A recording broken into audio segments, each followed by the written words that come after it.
Hello there and welcome to Secretum Histories, where curiosity gets comfortable, ancient stories settle into the soft corners of the evening, and the forgotten edges of mythology take the slow path into sleep. Tonight we're wandering into a quieter place than usual. Not frightening or harsh, but stillness of a different kind. A realm imagined by some of the world's earliest civilizations, shaped long before clocks, long before kingdoms rose and fell, long before anyone wondered whether stories could echo across thousands of years. We're going to spend some time with a goddess who rarely gets the spotlight, not because she lacked power or presence, but because her realm wasn't the sort that invited visitors or bards.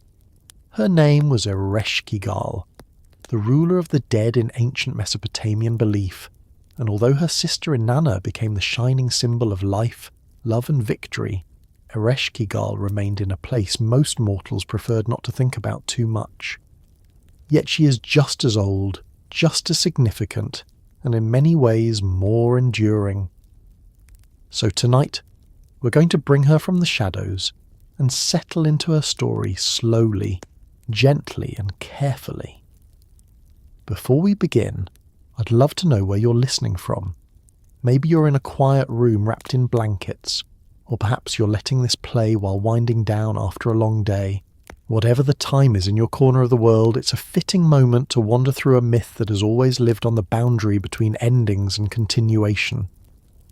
And if you find this soft dive into ancient history soothing, or if you enjoy drifting to sleep while hearing about the mysteries of old worlds, it would mean a great deal if you liked the video or subscribe to the channel. It helps this peaceful corner of storytelling reach others who might also enjoy drifting off to something steady and calming. Now take a slow breath, let your shoulders relax and ease into the story that waits ahead. It begins not with danger or turmoil, but simply with the idea that even in cultures thousands of years old, even in the earliest written texts, there were gods who governed the sky, the storms, the fertile fields, the stars, and the living world above. And then there was one who ruled something no one else wanted, a realm that required patience, order, and endurance. It wasn't glamorous, it wasn't celebrated with triumphant hymns, but it was essential. Ereshkigal's story unfolds in a world where the dead were not feared as monsters, but understood as part of the order that kept life moving forward. Her presence wasn't dramatic, it was quiet, steady, absolute. There is something grounding about that, especially at a moment like this when the day edges into the softer hours and the mind begins to settle. To understand her, it helps to imagine the world of ancient Mesopotamia not as a distant civilization, but as a place where life was lived in close relationship with the forces of nature. Rivers flooded and receded, crops grew and withered, families worked the land, traded in bustling markets, and told stories around firelight when the world outside turned dark. In that setting, the idea of an underworld wasn't sinister. It was simply another region of existence, a place everyone eventually went, not in punishment, but as part of the routine structure of the cosmos. Ereshkigal was the figure who governed that space. Her name appears in early Sumerian texts, and even there, she is not portrayed as cruel or malicious. She is firm, she is sovereign, and she is bound to her domain. What stands out most is that she did not choose her position. According to some versions of the tradition, she was taken to the underworld against her will and made its ruler out of necessity. While her siblings walked the sky, the storms, and the earth, she remained in a place where the living could not follow her. That is part of what makes her story feel so human. Even gods, in the imagination of the ancients, were sometimes assigned roles they didn't ask for. And so, while the living world celebrated Inanna as a divine symbol of renewal and vibrancy, Ereshkigal dealt with something quieter and heavier. She handled the steady arrival of souls, she maintained order. She ensured that the cycle of existence had a place to return to. It was not glory that defined her, it was endurance. And that is a different kind of power, one that doesn't shine but remains. The underworld she ruled had a name, Kur or Irkalla.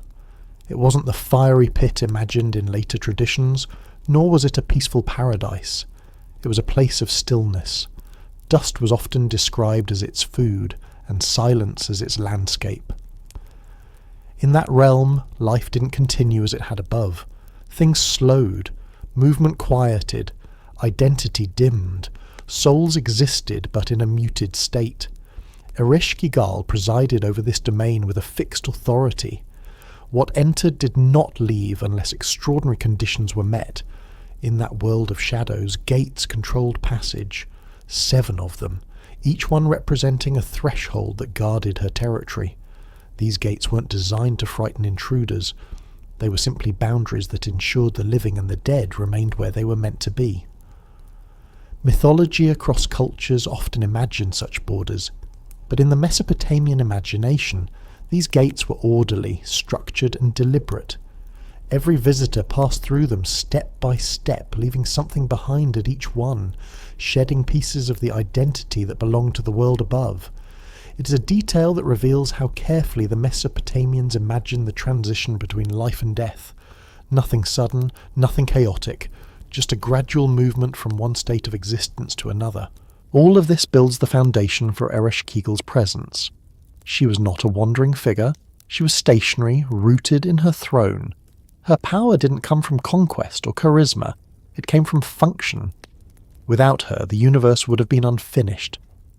And yet, for all her importance, she rarely appeared in heroic stories. She wasn't the protagonist who rode into battle or saved civilizations. She was the one who waited. She was the one who watched the world shift from season to season, from era to era, always from the same seat. There's something calming about that idea. A deity whose role was to hold the quiet end of existence steady while everything else changed.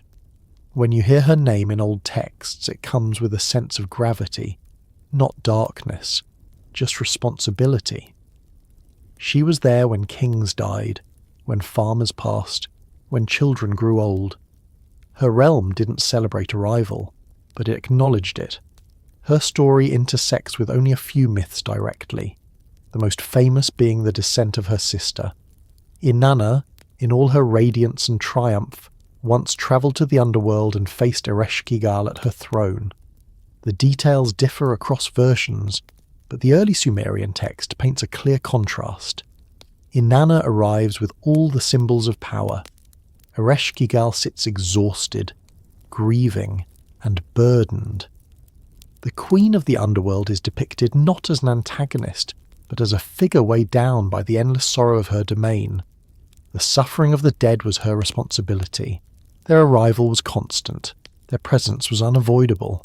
These myths hint that even the gods of the ancient world recognized that ruling the underworld was not a glamorous task, and yet Ereshkigal never stepped away from it. She maintained her position without complaint. She is one of the oldest deities in the Mesopotamian pantheon. While others evolved, merged, or transformed through different eras, she remained. Ancient scribes wrote her name with consistency. Her imagery stayed stable. She endured through the Akkadian Empire, the Babylonian rise, the Assyrian period, and beyond. Through all of that, she stayed in the same realm, performing the same duty. It makes sense then that she became associated not only with the dead, but with inevitability. Not fate in the sense of prediction, but inevitability in the sense that certain parts of existence are simply unavoidable. Every life has a beginning, every life has an end. The people of ancient Mesopotamia accepted this without fear. It was part of the world's structure, and Ereshkigal embodied that structure. Yet despite her importance, she remains a figure many people today have never heard of. Pop culture tends to focus on Inanna, Gilgamesh, Enki, or Marduk. But Ereshkigal stands quietly behind all of them, older than some, equally complex and deeply tied to the reality that every culture must reckon with. People once whispered her name in funerary rites. Priests invoked her to maintain balance. Scribes wrote her lineage alongside major cosmic forces. Over time, though, her role became overshadowed, and she slipped into the background of mythology. But that does not diminish her. If anything, it makes her story more intriguing. She was essential to the world, but never flashy. Strong, but not loud. present but not celebrated. Tonight we're giving her the space she rarely receives. We're going to move slowly through her world, following the ancient texts and surviving fragments that describe her. We'll explore how she came to rule the underworld, the nature of that domain, the gates that shaped it, the stories that define her relationships with gods and mortals, the events that gave her a husband, and the traditions that kept her name alive in rituals and memory. As we drift forward, the pace will stay steady. No rushing, no dramatics.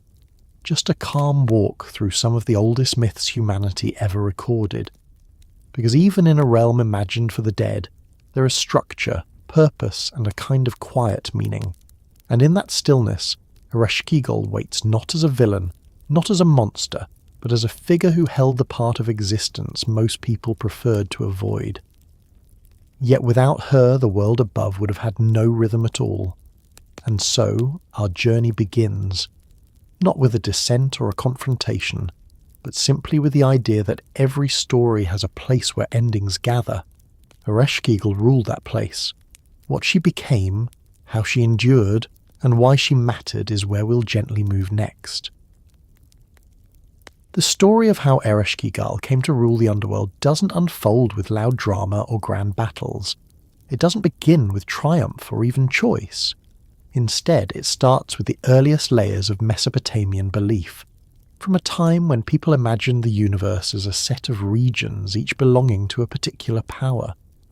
There were the sky gods, who governed storms, stars and winds. There were the earth gods, who shaped crops, rivers, and the steady everyday world. And then, at the bottom of all things, beneath dust, beneath stone, beneath layers of silence, there was a realm where everything eventually arrived and settled. That was where Ereshkigal waited. Not because she wanted to be there, but because according to very old stories she was taken there and left with no way back. The myth is preserved only in fragments, and those fragments are damaged, incomplete, and mixed across different tablets. Yet even through the breaks and missing lines, the story holds a clear outline. The earliest versions describe a time when the world was dividing itself into regions. The heavens rose upward and became the domain of Anu and the high gods. The earth took shape beneath them, and the deep, unseen realm at the bottom opened as a necessary counterpart to everything above. In these old accounts, Ereshkigal became separated from her divine family when the underworld pulled her downward. There is no detailed explanation, no emotional scene, no moment of resistance. It simply happened, the way some fundamental parts of existence just settle into place because they must. The image this creates is quiet and steady. A young goddess, still part of the celestial family, is claimed by a region that needed a ruler. The texts say she was carried off to the great below by forces that were already forming the order of the universe. Later traditions describe cosmic beings or winds involved in this descent, but none of those survive fully enough to reconstruct. What does remain is the sense that Ereshkigal did not descend willingly. She was taken, and once she arrived, there was no return. Her realm closed behind her, not out of cruelty, but because the worlds were separating and each region needed its own boundaries. When you consider how early these beliefs are, it becomes easier to understand why her story begins this way. The people of Sumer imagined the underworld as a place that had always existed, waiting for someone with enough strength and steadiness to govern it.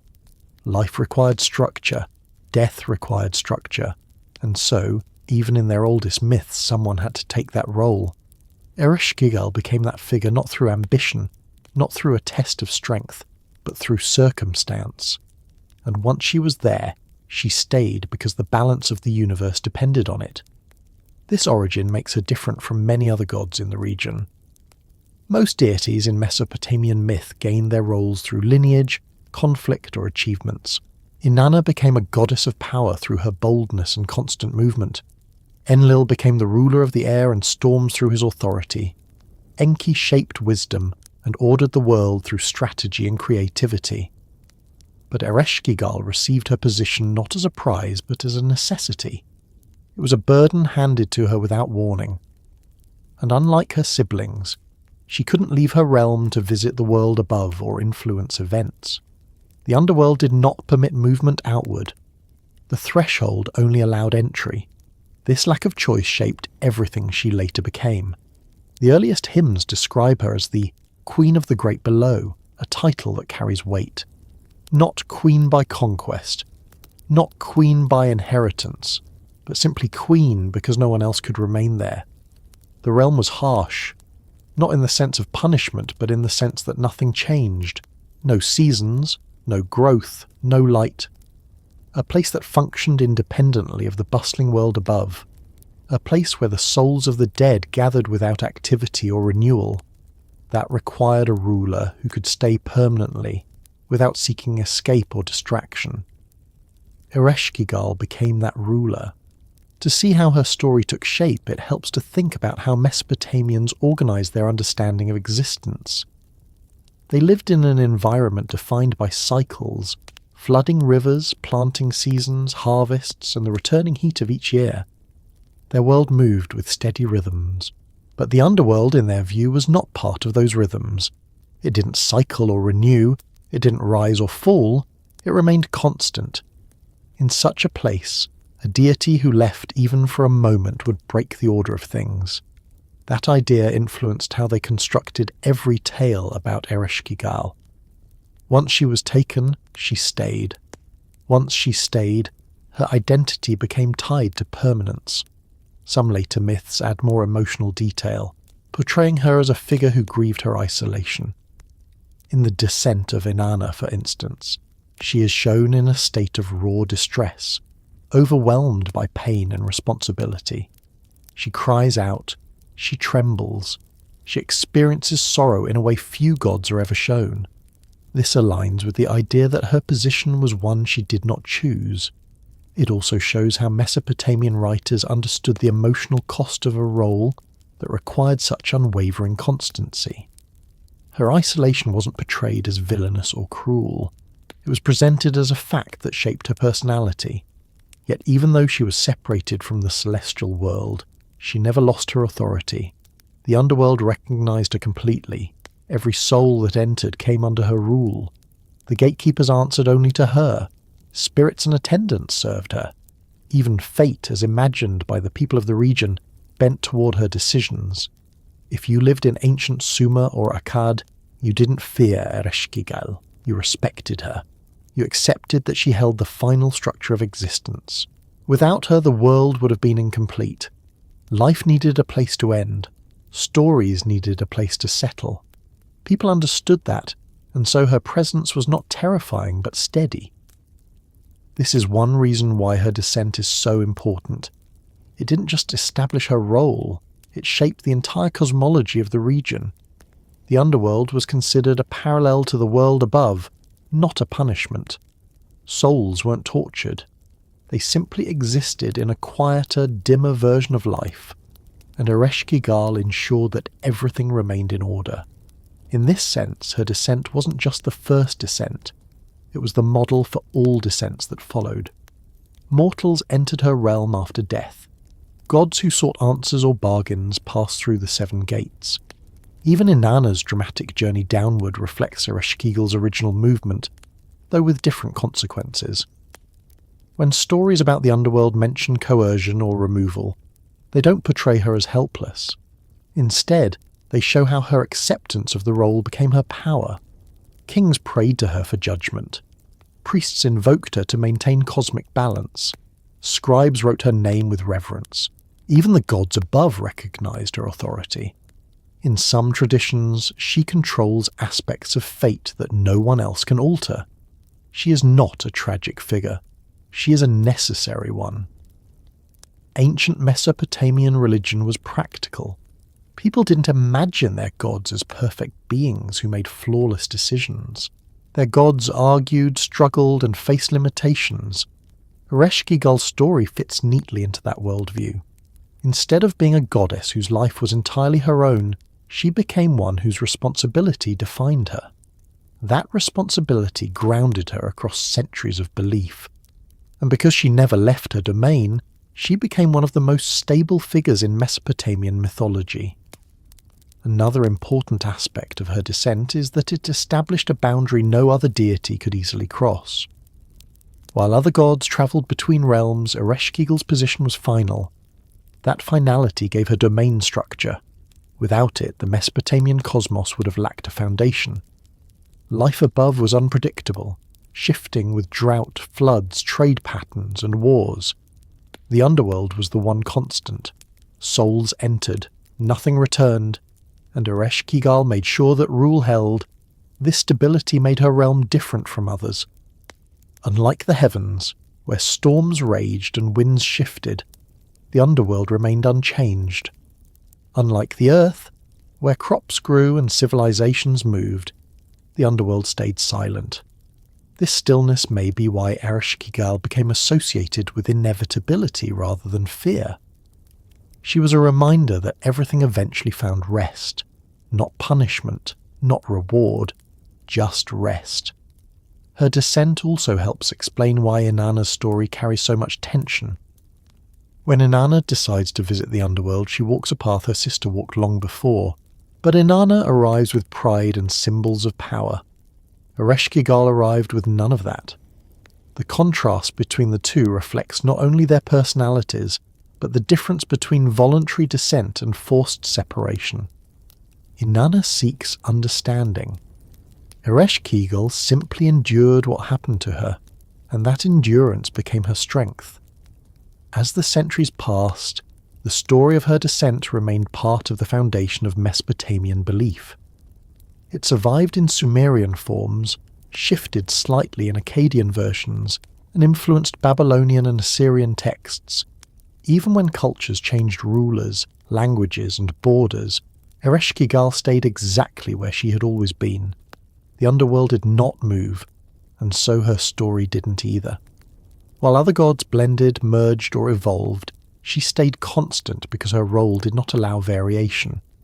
This makes her one of the oldest continuous deities in recorded mythology.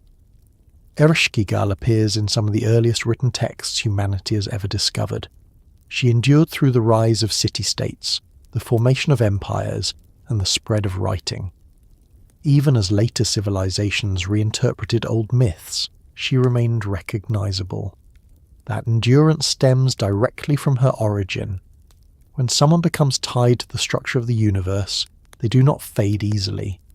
The descent that shaped her was not meant to be dramatic. It was the quiet establishment of a role necessary for existence to function. And because she never stepped away from that role, her presence continued through the entire Mesopotamian worldview. In many ways, she is the anchor of their cosmology. Without her, the world above would have lacked a final resting place. Without a resting place, life would have lacked meaning. The people who wrote the earliest cuneiform tablets understood that deeply. As we continue, her story will expand. Her relationships with gods, the structure of her realm, the 7 gates that marked its boundaries, and the events that brought Nergal into her life will all add layers to her character. But all of those stories rest upon this first one, the moment when the universe divided and she became the ruler of the great below. It was the descent before all others, the quiet beginning that shaped everything that followed. Ereshkigal's throne was not something forged in ceremony or shaped through the kind of triumph that fills heroic stories. It wasn't gifted as a reward, nor built in celebration of a victory. It was simply the seat she found herself tied to when the world arranged itself into layers, and each realm required a presence to maintain order. When she arrived in the underworld after her forced descent, she didn't step into a palace crowded with attendants ready to welcome her. She stepped into a place that had no ruler at all, a space waiting for someone to give it structure. The stories make it clear she didn't ask for the position. It was a role she absorbed because no one else could stay there long enough to fill it. To imagine her beginning as queen, it helps to picture the underworld as the Mesopotamians did. They didn't see it as a fiery domain or a realm of torment. They imagined it as a region beneath the earth, silent and dim, made of dust, stone, and a kind of endless stillness. There was no sunrise, no cycle of seasons, no movement of rivers. Nothing about the great below resembled the world above. It was an environment that needed stability more than anything else, because the souls that entered it were not active, wandering beings. They simply arrived and settled into the quiet. In such a place, authority doesn't come from action. It comes from presence. That is what Ereshkigal provided. She didn't shape the underworld. She didn't redesign it. She simply became the one who anchored it, a figure who sat at the centre of a realm where nothing changed. Her throne wasn't carved with images of conquest. It was the opposite, a symbol of the stillness that defined her role. The early descriptions of her seat are simple. They don't detail gemstones or elaborate architecture. Instead, they emphasize her position. She sat at the very centre of the great below, and every being who entered fell under her authority. Her throne represented that fixed point in the cosmos where all activity stopped. If the heavens moved, if the earth shifted, if rivers flooded, none of that reached her. The throne didn't reflect her personality. It reflected the nature of the domain she ruled. Because of this, she became a ruler unlike any other deity in her pantheon. Gods above negotiated, travelled, formed alliances, and shaped history. Ereshkigal, by contrast, remained in one place. Her power did not come from influence over weather or war or fertility. It came from the fact that she governed the one realm that never changed. In the imagination of ancient Mesopotamia, this made her one of the most dependable gods. Change belonged to the world above. Permanence belonged to her. The absence of movement was part of her strength. She didn't make decisions based on convenience or preference. Everything that entered her realm was subject to the same rules. No exceptions. Even gods who descended were treated as any other being. Inanna learned this firsthand during her famous descent. Her powers, symbols, and status vanished gate by gate until she reached Ereshkigal, stripped of everything that made her recognizable as a goddess of the living world. The fact that Inanna, one of the most celebrated goddesses in the Mesopotamian pantheon, could be reduced to nothing in Ereshkigal's presence shows how absolute her authority was. Her throne was not carved with triumph, yet it carried a weight that even the celestial gods respected. They understood that her realm served a purpose no one else wanted. If the world above needed someone bold and active, the world below needed someone patient and unwavering. Ereshkigal embodied that patience so completely that she became one of the most constant figures in ancient religion. This constancy shaped her character. In myths, she is not depicted as someone who seeks change or novelty. She doesn't abandon her position or express desire to leave. Even when she is portrayed in moments of grief or pain, she remains seated, immersed in the burden of her role. That burden is often shown not as suffering inflicted by others, but as the natural consequence of governing a place filled with the dead. The sorrow she expresses in some myths doesn't make her weak. It shows the complexity of her position. She carried the emotional weight of a realm filled with loss, and she carried it without stepping away. The earliest hymns to Ereshkigal describe her throne as a place of judgment, but not the moral judgment seen in later traditions. The Mesopotamian underworld didn't divide souls by virtue, it simply received them. Her judgment wasn't about deciding who deserved what. It was about maintaining the structure of her domain. Once a soul entered, she ensured it stayed. That was her law. Not punitive, not selective, just absolute. This is part of what made her throne unique. It represented a kind of fairness based not on ethics, but on consistency. Everyone entered the same way. Everyone remained.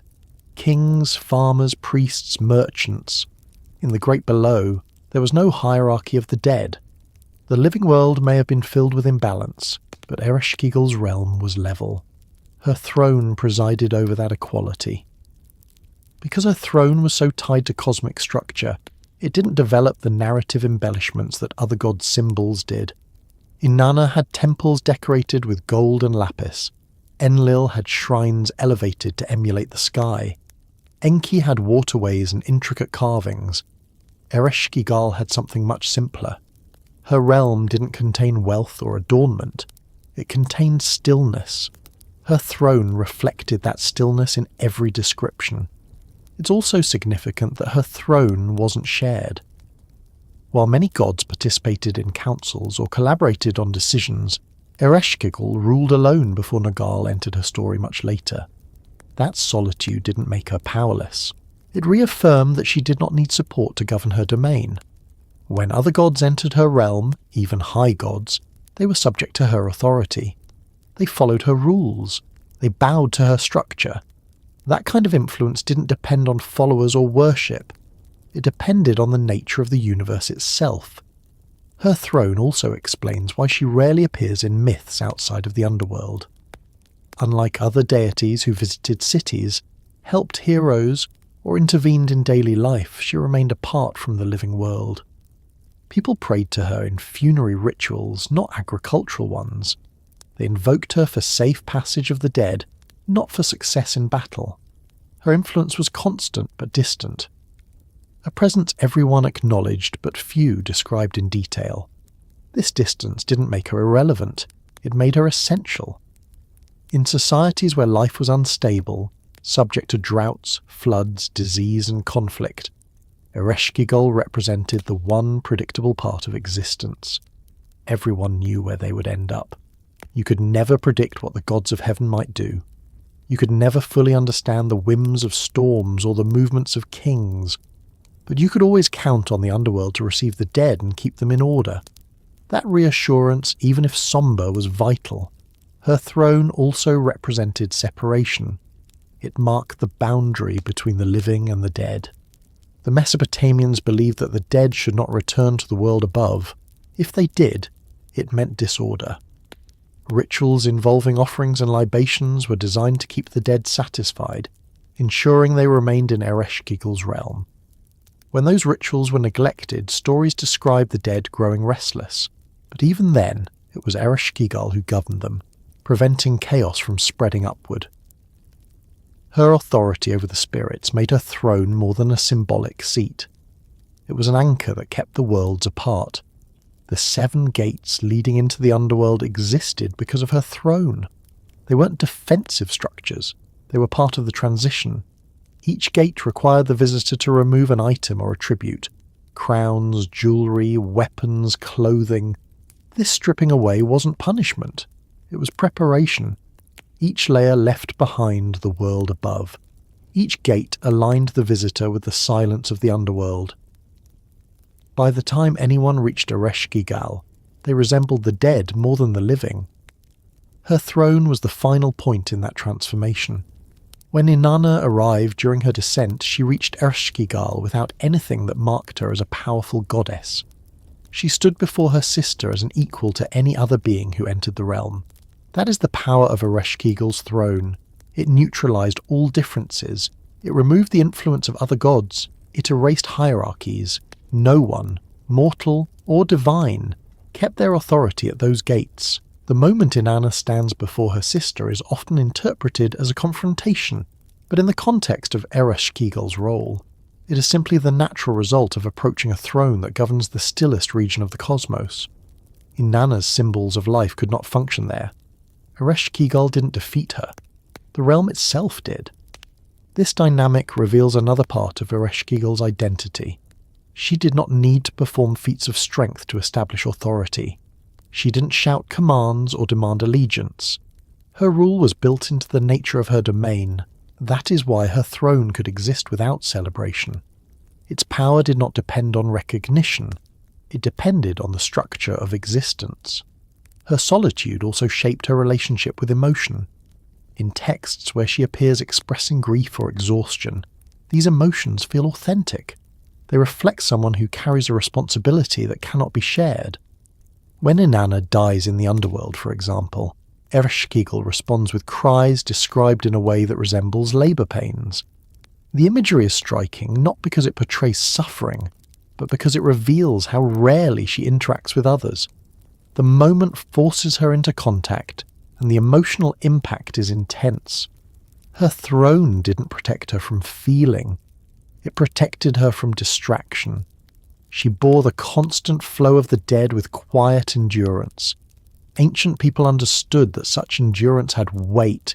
They did not romanticize it. They presented it plainly. The person who holds everything together isn't always calm or distant. Sometimes they are overwhelmed. But they continue because the role must be filled. As civilizations evolved, so did interpretations of her domain, but her throne remained the same. It didn't gain new symbolism. It didn't become more elaborate. It stayed rooted in silence, representing permanence. Even in the myths involving Nergal, when another god enters her life, the throne does not shift in meaning. Nergal doesn't replace her. He shares her role only because she demands it during a confrontation. Even then, the underworld remains her realm first. Her authority is the foundation. Everything else is secondary. Because her seat is the anchor of the underworld, it also reflects how ancient societies understood power. Power didn't always belong to those who moved the most, spoke the loudest, or fought the hardest. Sometimes power belonged to the one who stayed, the one who outlasted every shift in the world above. That perspective defines Ereshkigal more than anything else.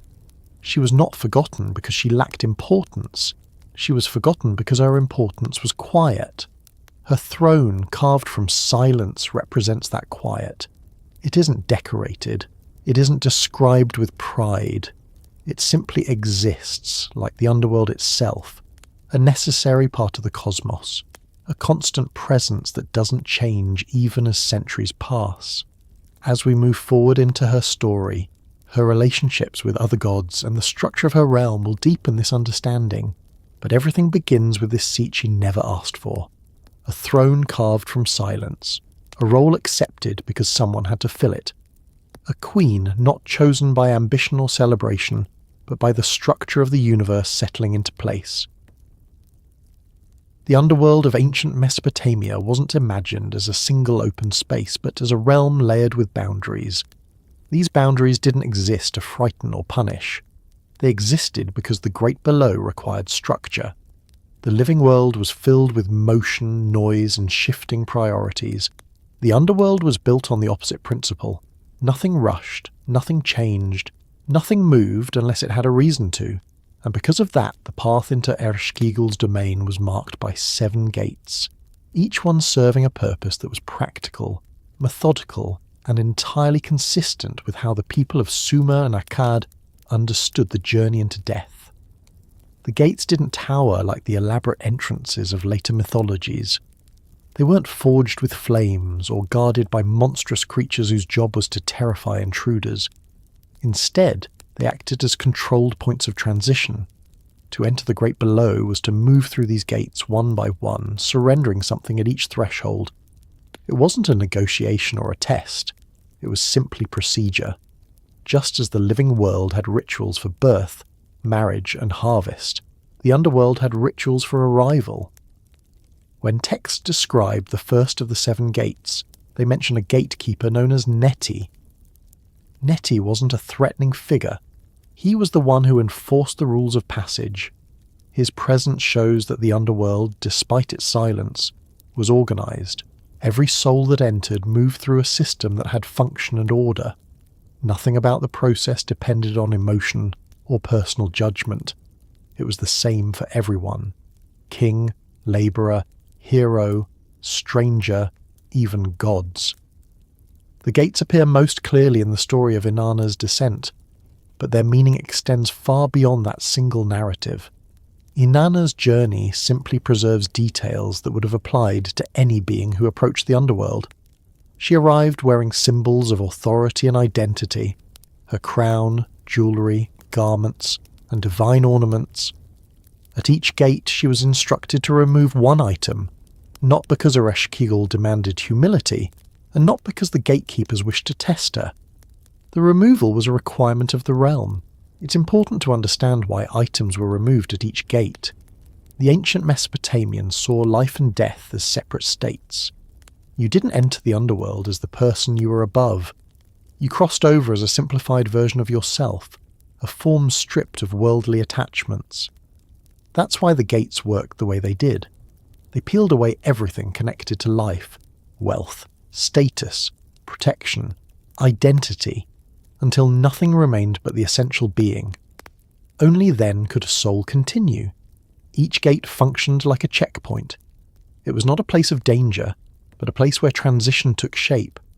Nothing carried through that represented life or power. The journey wasn't meant to humiliate. It was meant to align the visitor with the realm they were entering.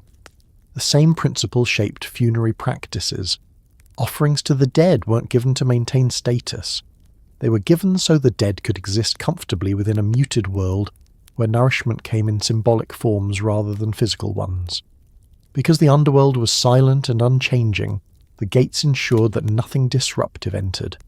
If someone could bring divine tools, weapons, or symbols of force into a realm where everything was fixed, they would disturb the balance. The gates prevented that. They were less like barriers and more like filters. They purified the visitor by removing the noise of the living world. The early texts never describe the gates in detailed visual terms. They don't tell us whether they were made of stone, wood, metal, or something more symbolic. They describe them by function. That omission reflects how ancient people thought about the underworld. They didn't need vivid imagery. The gates mattered because of what they did, not what they looked like. The act of passing through them defined the journey. When Inanna approached the first gate, Neti followed protocol. He informed Ereshkigal that someone sought entry. Ereshkigal didn't respond with fear, anger, or excitement. She simply instructed that the visitor be allowed in according to the established rules. That instruction confirmed her authority. She didn't need to react emotionally. She didn't need to defend her throne. The process itself would handle everything. As Inanna progressed, each gatekeeper followed the same script. They opened the gate and confiscated an item. At the first gate, her crown. At the second, her earrings. At the third, her necklace. Each removal stripped away part of her divine symbolism. By the seventh gate, she stood without anything that marked her as a goddess of life, power, and vitality. This wasn't defeat. It was transformation. A divine being entering a realm that preserved only what could exist in stillness. For mortals, the process would have looked different, but the principle was the same. No one carried their status into death. In the great below, everyone was equal in stillness. The gates ensured that. Across centuries of Mesopotamian belief, these gates became an important part of how people understood death. They didn't fear the transition, they respected it. The journey through the gates represented a slow and structured acceptance. Each threshold moved the traveller further from the noise of life, and closer to the quiet maintained by Ereshkigal.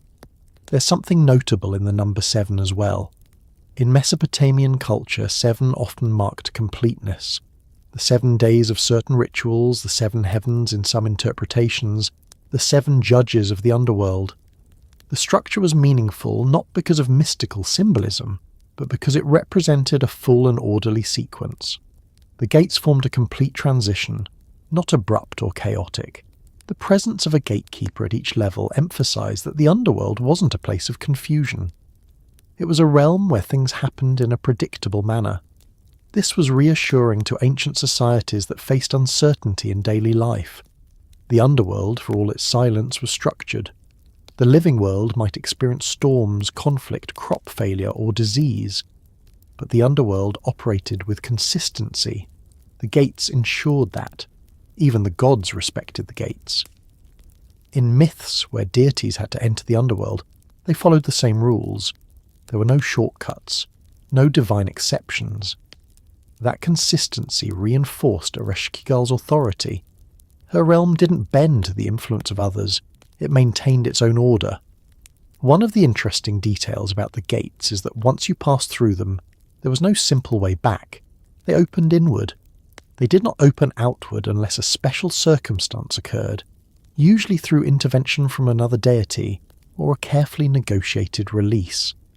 This wasn't entrapment. It was the natural conclusion of entering a realm designed to hold souls permanently. The gates weren't intended to prevent escape. They simply marked the one-way nature of the transition. The underworld didn't allow returns because the cosmos needed stability.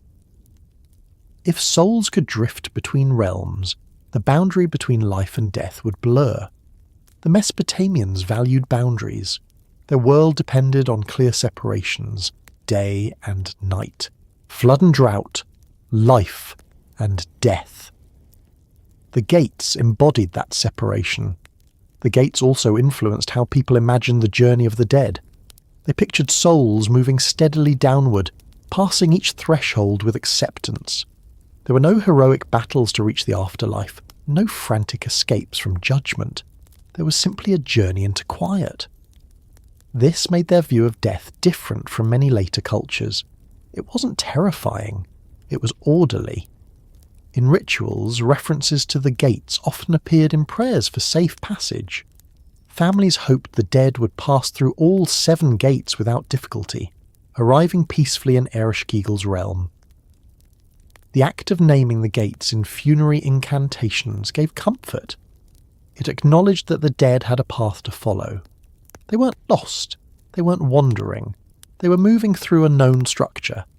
The gates sometimes appear in artwork, though rarely with detail.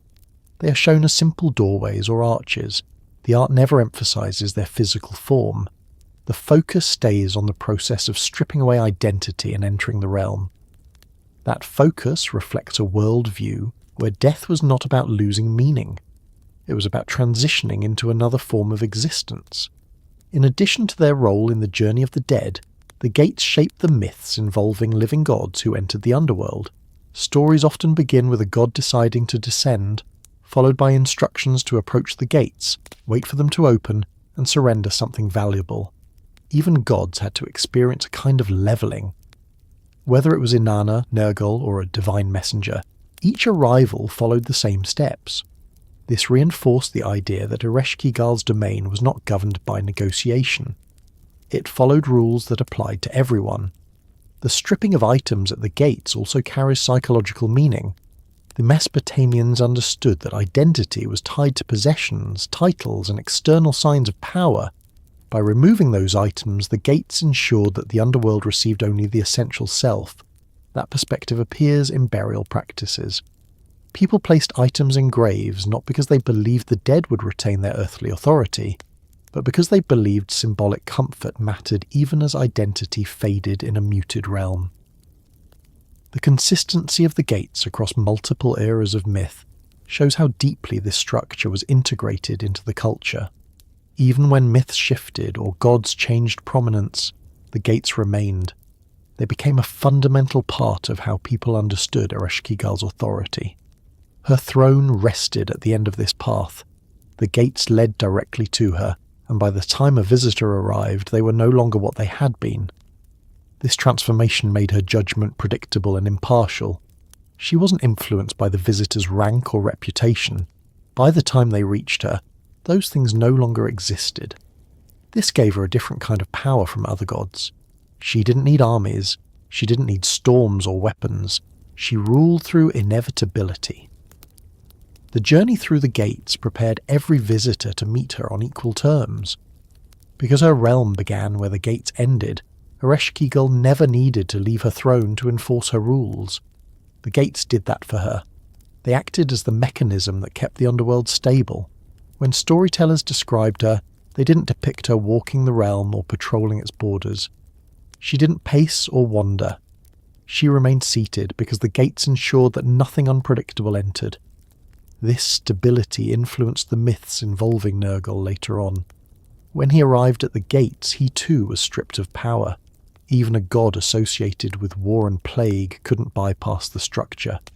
That equality is central to understanding Ereshkigal's strength. The 7 gates also shaped how ancient people viewed the concept of descent. A descent wasn't simply downward movement. It was a process of removal, a shedding of identity. This idea influenced not just mythology, but psychology. People understood that major transitions in life often required letting go of something to move forward. The gates provided a metaphor for that long before metaphors were written down. The certainty of these thresholds added to the calm, grounded nature of Mesopotamian ideas about death. There was no expectation of reward, no threat of torment, just a steady journey through sequence and stillness. That sequence shaped everything that followed in Ereshkigal's realm, and so the gates became more than points of entry. They became the backbone of the underworld's order. They held the structure that defined her domain. They prepared every being to enter a place where movement slowed, sound quieted, and existence thinned into something steady and muted. Everything about Ereshkigal's story depends on these gates functioning exactly as they do. Without them, the underworld would lack form. With them, it becomes a realm that makes sense within the ancient worldview. A place that receives, holds, and stabilizes the end of life. A place where a queen sits in silence, not ruling through force but through the certainty carved into every threshold a visitor passes on the way to her. As the journey continues, her interactions with the beings who enter her realm reveal even more about her role, her character, and the world she governs just beneath the surface of everything. The underworld ruled by Ereshkigal wasn't a realm imagined as chaos or torment. It wasn't built from flames or storms. It wasn't a place where punishments unfolded endlessly or where souls were weighed according to moral worth. Instead, the Mesopotamians pictured something quieter, something steady, something that matched their understanding of how life slowed after death. They imagined a domain where existence continued in a muted form, neither pleasant nor agonizing. It was stillness given structure, dust given purpose, silence arranged in a way that made sense to the people who lived thousands of years ago in the lands between the Tigris and Euphrates. What made this underworld compelling was not fear, but familiarity. Mesopotamian cities dealt constantly with the unpredictability of the natural world. The rivers could nourish or destroy. The sky could bring storms or drought. The land could produce grain or fail entirely. But the underworld was consistent. It behaved the same way every time a soul entered. It stayed, it settled. That rhythm made the Great Below one of the most reliable regions in their cosmology. So when we talk about Ereshkigal's realm, we're exploring a space that was finished long before myths turned toward heroism. It wasn't an arena for conflict. It wasn't a battlefield. It was more like a final resting ground where everything eventually arrived. And while the stories surrounding Inanna, Gilgamesh or Nergal explode with tension and movement, the underworld itself remained calm regardless of who entered. In the earliest texts, the underworld is described through simple phrases. They say it is the land where dust is their food and clay is their bread. They call it the house of no return. They speak of it as a place where sunlight never reaches. No warmth, no blooms, no waters flowing. The imagery seems bleak, but in the minds of ancient people, it reflected a natural part of existence rather than a feared punishment. They believed that once life faded, the senses dulled, and the body became still, a similar stillness would meet the soul. Food made of dust wasn't torture. It was a symbolic version of nourishment for beings who no longer required anything physical. They also believed souls retained their shape in a simpler form. They didn't become fully conscious spirits wandering freely. They didn't become figures that influenced the living unless rituals were neglected. Instead, they existed in a softened state. Not asleep, but not fully awake either. Their awareness dimmed, their emotions quieted. Their memories faded into something faint but not lost. This state reflects how Mesopotamians experienced grief. They didn't imagine the dead watching them or guiding them. They imagined their loved ones settling into a peaceful form that required little. The layout of the underworld wasn't mapped like a physical city. Instead, it was structured in terms of access. At the top, the 7 gates. At the centre, Ereshkigal's throne. Between those points, various regions where souls gathered. Some texts mention fields or chambers, but these weren't lush landscapes or decorated halls. They were functional spaces. The dead didn't move around like citizens. They remained in quiet clusters, lingering without urgency. This design mirrors the environment of early Mesopotamian burial practices. Many graves placed the dead in groupings rather than elaborate individual tombs. The idea was that the dead stayed together, neither isolated nor roaming. The underworld reflected this social structure. People who lived together often remained close in the great below. The air of the underworld was imagined as thick, heavy, and stagnant, not suffocating, just motionless. Movement belonged to the living world. Sound belonged to the living world. In Ereshkigal's realm, nothing pushed the air aside, nothing stirred. That stillness was part of what made her rule absolute. A place without motion doesn't challenge authority, it receives it. Although the underworld was silent, it wasn't empty. Various beings existed there besides the dead. For instance, the texts mention the Gala, often translated as underworld demons. Despite the modern association with horror, these entities weren't creatures of malice. Their role was administrative. They enforced boundaries. They ensured no soul left without permission. They didn't attack the living, and they didn't torment the dead. They simply worked for Ereshkigal, performing tasks needed to maintain the realm. There were also scribes who recorded the names of those who entered. Record-keeping mattered greatly in Mesopotamian society, so it makes sense their vision of the afterlife included those who maintained order through documentation. Once a name was entered into the records of Ereshkigal's realm, the soul was officially part of the Great Below. The act wasn't ceremonial, it was bureaucratic. This detail shows how grounded their mythology was. They didn't imagine cosmic extremes. They imagined a functioning system, a department of souls, a registry, a queen, a staff, a structure. It's a remarkably practical view of the afterlife. The underworld also had judges. These figures didn't determine salvation or punishment. Instead, they settled disputes among the dead or clarified the order of arrival.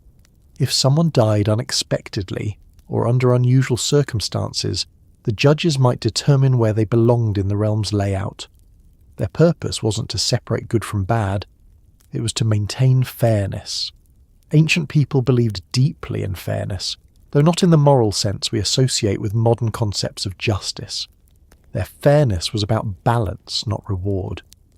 Maintaining balance meant giving everyone a predictable place in existence, including the afterlife. Ereshkigal's realm achieved that. In some versions of Babylonian myth, the underworld also contained rivers or boundaries separating its regions. These weren't rivers of fire or torment, they were simply divisions that clarified space. Water, after all, was a defining feature of Mesopotamian life. Rivers shaped their cities and agriculture, so in imagining the underworld they incorporated familiar elements, though in a muted form. Another important detail is that the underworld didn't expand or contract as population changed. It always had enough room. It wasn't chaotic. It wasn't overcrowded. It simply existed at the bottom of the world with a capacity that matched death itself. Souls didn't need comfort. They didn't need privacy. They didn't require resources. Their existence was sustained by the realm, not by consumption. The only being who maintained full awareness in the underworld was Ereshkigal. She didn't fade. She didn't dim. She didn't turn into a simplified form. Her mind stayed clear because her role required clarity. The texts sometimes describe her weariness, but weariness is different from weakness. It reflects emotional burden rather than loss of authority. Though her realm was quiet, it wasn't static in the sense of emptiness. The presence of countless souls created a kind of background existence. It wasn't noisy, but it wasn't void. The underworld breathed in a quiet way. It inhaled slowly with the arrival of each soul. It exhaled when rituals in the living world honoured the dead and maintained the balance between the realms. This rhythmic quality wasn't literal, it was conceptual. The people of Mesopotamia understood that every part of the cosmos functioned in cycles. Even the stillness of death had a cycle. The underworld also interacted with the living through dreams. People believe that the dead occasionally reached out through the edges of sleep, not to give warnings or guidance, simply to appear. These dreams weren't messages. They were brief contacts between different states of existence. They didn't break the boundaries of the underworld. They just brushed lightly against the waking world for a moment. And then they faded back into Ereshkigal's domain. This belief added emotional comfort. People who missed loved ones could interpret dreams as signs that the person still existed, even in a distant form. The underworld didn't sever relationships entirely, it just changed them. Despite its muted nature, the underworld also had its own form of hierarchy. Ereshkigal was queen, and the judges, gatekeepers, scribes, and gala all served under her. But the hierarchy among the dead was flat. There were no special privileges. A king who ruled on earth became no different from a shepherd once he entered. This levelling of status was essential to Mesopotamian ideas of cosmic balance. On earth, the gods might grant favour to certain individuals, but in death, everyone returned to the same foundation. This equality helped shape their rituals for honouring the dead. Families made offerings not to elevate the deceased, but to keep them comfortable and satisfied. They believed the dead could experience hunger or thirst in a symbolic form. Food offerings weren't nourishment as we understand it. They were gestures that acknowledged the continuing linkage between the living and the dead. If offerings were neglected, the dead might become restless, not out of malice, but because the bond between realms had weakened. Restlessness was considered a problem not because the dead posed a threat, but because it meant the world's balance was disturbed. In those cases, priests performed rites to calm the dead and remind them of their place in Ereshkigal's realm. These rituals didn't involve banishment or punishment. They involved reassurance.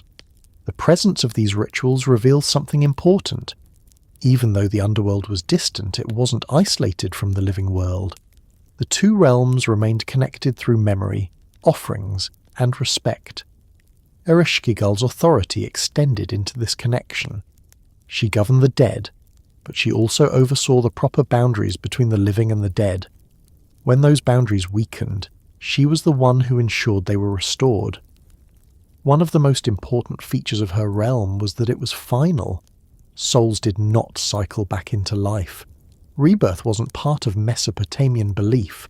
Death was a one-way path. This gave Ereshkigal's realm a firm role in the cosmic system. It wasn't a station or waypoint. It was the conclusion of the journey, and because of that, its stability mattered. This stability becomes even clearer when compared to neighbouring cultures. In Egypt, the afterlife involved judgment and potential reward. In later Greek belief, souls could be divided into different realms. In Mesopotamia, death was unified. Everyone arrived at the same destination. There was comfort in that consistency. It meant the cosmos didn't operate on moral unpredictability. It operated on rules that applied equally to everyone. Ereshkigal's realm may sound sombre, but to the people who believed in it, it was logical. It matched their environment, their worldview, and their understanding of continuity. It didn't promise joy, but it didn't threaten suffering either. It offered predictability in a world where predictability was rare. The underworld may not have been warm or bright, but it had its own form of life. Not lively life, but a steady form of existence that belonged to the dead. That is why some myths use phrases like, the land that knows no light. They weren't describing cruelty. They were describing a world that wasn't meant to resemble life. Everything in that realm worked in a muted register. Sound, movement, emotion, identity. All softened, all quieted, all shifted into a state that required little. That is why the underworld is often described as breathing, not with lungs or wind, but with a kind of cosmic rhythm. Souls entered, souls settled. Souls joined the quiet collective of the dead. The realm accepted each arrival calmly. It didn't expand, it didn't fill, it simply absorbed. That is what her realm really was. A place where existence slowed, where identity dimmed, and where the structure of the cosmos remained stable because one goddess sat at its centre and never moved from her seat. Ereshkigal ruled a world that breathed not with motion, but with stillness. And everything that came after, from visitors to messengers to the myth involving Nergal, unfolded within that steady environment she maintained without leaving her throne. When we continue forward, her interactions with these visitors will reveal even more about how her realm functioned and why she remained one of the most enduring figures in the oldest stories humanity ever wrote. Ereshkigal did not rule her realm alone. Even though she remained rooted to her throne, unchanging and unmoving, the Great Below was not a place where she carried out every function herself. Like the courts of kings and queens in the world above, her domain had attendants, officials, guardians, and enforcers. They were not warriors competing for glory, nor were they the sort of terrifying beasts later cultures imagined lurking in the depths of the afterlife. Instead, they were workers, administrators, and custodians of the underworld's order. Their presence didn't add chaos or danger. They ensured smooth, predictable functioning, and in a place where nothing rushed or changed abruptly, their tasks reflected the steady rhythm of the realm. The underworld's court is hinted at in several early texts, though few describe it in vivid detail. Even so, what survives paints a picture of a system that operated with its own hierarchy, roles, and responsibilities. These beings helped maintain the boundary between life and death, guided the newly arrived souls to their proper places, and reinforced Ereshkigal's authority without challenge. They formed the invisible machinery of her realm. Without them, her rule would have been solitary, in a way that didn't match how ancient Mesopotamians imagined the smooth functioning of any aspect of existence. The most recognizable figures in this court were the Gala, often translated simply as demons. The modern use of the word makes them sound malevolent, but in Mesopotamian belief, they were closer to agents of order. They served Ereshkigal and carried out tasks on her behalf. Their nature had nothing to do with punishing the dead. Instead, they ensured that the realm remained stable and that boundaries were upheld. In stories, the Gala appear when someone tries to break the rules of the underworld. They are the ones who retrieve souls if rituals on Earth fail, or if forces threaten to disturb the separation between realms. When the underworld needed to send a message or retrieve someone who did not belong among the living anymore, the Gala were the ones who appeared. Not as horrors, but as extensions of the Great Below's structure. Their efficiency made them seem frightening only because they acted without hesitation. Their purpose wasn't cruelty, it was simply enforcement. If someone tried to take a soul back to the living without approval, the Gala stepped in. If funerary rites were neglected and unrest stirred, the Gala restored balance. Their loyalty to Ereshkigal was absolute, but not in the way of an army. They were workers fulfilling the functions the cosmos assigned them. Some myths describe them travelling to the world of the living to escort souls back to Ereshkigal's domain. They didn't stalk mortals or drag them away unexpectedly. Their actions followed rules. When something disrupted the order between life and death, they responded. Because of this, they were often seen as reminders rather than threats. They represented the invisible presence of death, not the violence of it. In daily life, they served as explanations for sudden misfortune, but not as malicious forces. People believed they acted under Ereshkigal's direction, or at least under the authority of her realm, which gave their presence a sense of inevitability rather than terror. Another important figure in her court was Neti, the gatekeeper who presided over the first of the 7 gates. Neti appears in the story of Inanna's descent, and even in the limited lines that describe him, his role is clear. He wasn't a monster or a trickster, he was an administrator. His job was to follow procedure. When someone approached the underworld, Neti informed Ereshkigal and followed her instructions exactly. He opened the gates at her command, accepted the items surrendered at each threshold, and ensured the visitor entered properly transformed. He didn't deviate from the process or attempt to manipulate it. His purpose was to keep the gates functioning smoothly. The fact that Neti is mentioned by name reveals how significant his role was. Many mythological figures exist only as unnamed servants or general attendants, but gatekeepers held an important position. They maintained the boundary that separated life from death. In a culture where boundaries defined cosmic order, Neti's role carried weight. He was the first face any visitor encountered when approaching Ereshkigal's realm, which made him a symbolic representation of the underworld's neutrality. He had no personal stake in the visitor's identity. He carried out the rules as written. The underworld also had scribes, a necessary presence in a society that valued record-keeping. These scribes documented the names of the dead as they entered. Writing was a powerful tool in Mesopotamian culture. To record something was to fix it in place.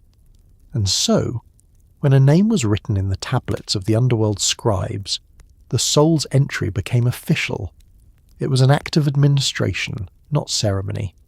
These scribes ensured that the realm remained orderly. They tracked arrivals, maintained lists, and preserved the structure of existence that Ereshkigal oversaw. Their role shows that even in death, Mesopotamians imagined the presence of documentation and organization. Among those who assisted Ereshkigal were also the Anunnaki of the underworld, a group of deities distinct from the celestial Anunnaki who governed the sky and earth. This group was sometimes described as judges or dignitaries who held counsel with Ereshkigal. They weren't rivals. They didn't challenge her authority. Rather, they formed part of the structure that made the underworld function. They deliberated, interpreted rules, and ensured that souls were placed appropriately. Their existence reflected the idea that no realm operated through a single figure alone. Even a queen with absolute authority benefited from a court that provided continuity and stability. These judges didn't make moral decisions. They didn't decide punishment or reward. Their decisions were procedural. If a soul entered under unusual circumstances, they helped determine its place. If disputes among the dead occurred, rare but not impossible, they clarified matters. Their contribution added depth to the underworld's design. It showed that even in a realm defined by stillness, there were still roles, duties, and internal structure. Another element of Ereshkigal's court appeared when messengers travelled between realms. Divine messengers often carried requests or commands from one god to another. These messengers were neutral figures, loyal not to emotion but to duty. When they entered the underworld, they followed the same procedure as anyone else. They approached the gates, spoke with Neti, and waited for Ereshkigal's response. Unlike other beings, messengers sometimes entered and left without undergoing the stripping process, but only when Ereshkigal allowed it. Her authority determined the rules in each case. When messengers left her domain, they carried instructions, clarifications, or decisions. They acted as the underworld's voice in the world above. Their journeys reveal that Ereshkigal's realm was not cut off entirely. It communicated when necessary, but the communication was formal, structured, and never spontaneous. The underworld didn't interfere with the world of the living unless something required attention. This restraint showed respect for cosmic balance. In stories where messengers approached her throne, they did so with caution, not fear, just acknowledgement of the formality of the situation. They addressed her with titles that recognized her as queen, not as an enemy or figure of terror. Their language carried the solemnity appropriate for entering a realm where everything moved slowly. Even in these interactions, Ereshkigal didn't show cruelty or impatience. She listened. She responded. She maintained the quiet authority of someone who didn't need to assert dominance through dramatic gestures. What made her court striking was its efficiency. It didn't generate noise or conflict. It functioned quietly. It followed the principles of structure, consistency, and inevitability. When a soul entered, the scribes recorded the name. When a visitor arrived, Neti opened the gates. When the boundaries were threatened, the Gala enforced them. When questions arose, the underworld judges clarified them. Everything flowed back to Ereshkigal, not because she micromanaged, but because her presence anchored everything. This court also shaped how mortals viewed the underworld. They didn't picture Ereshkigal wandering through her realm or personally overseeing every task. They imagined her seated, surrounded by those who carried out their roles for her. That image reinforced her importance. A queen who didn't need to move was a queen whose authority was absolute. But among all the figures in her domain, the Gala played a role that left the strongest impression on the living. They appeared in stories involving attempts to escape death. In one tale, a figure tries to avoid entering the underworld by hiding among the living. The Gala find him, not because they are hunting him, but because the cosmic structure demands his presence in Ereshkigal's realm. When they retrieve him, the act isn't violent, it is orderly. He simply cannot remain among the living if his name has been called. The Gala carry out this retrieval with the same steady purpose as every other task. The idea of inevitability is woven into all of these roles. Whether it is a messenger, a judge, a scribe, or a Gala, each figure represents a different facet of the cosmos functioning exactly as intended. None of them challenge Ereshkigal. None of them introduce chaos. They are the extension of her authority, and their presence reaches into the world of the living in subtle ways. Even priests performing funerary rites spoke of these figures with respect. They invoked them when necessary, but never feared them individually. They understood that everything they did, offerings, incantations, rituals, helped to maintain harmony between the realms. If something felt out of balance, they assumed one of Ereshkigal's agents was responding to an overlooked detail. The rituals acknowledged the cooperation needed to keep the dead settled. The dead themselves didn't interact much with these figures after entering the realm. They didn't require guidance beyond their arrival. Their existence didn't involve tasks or journeys.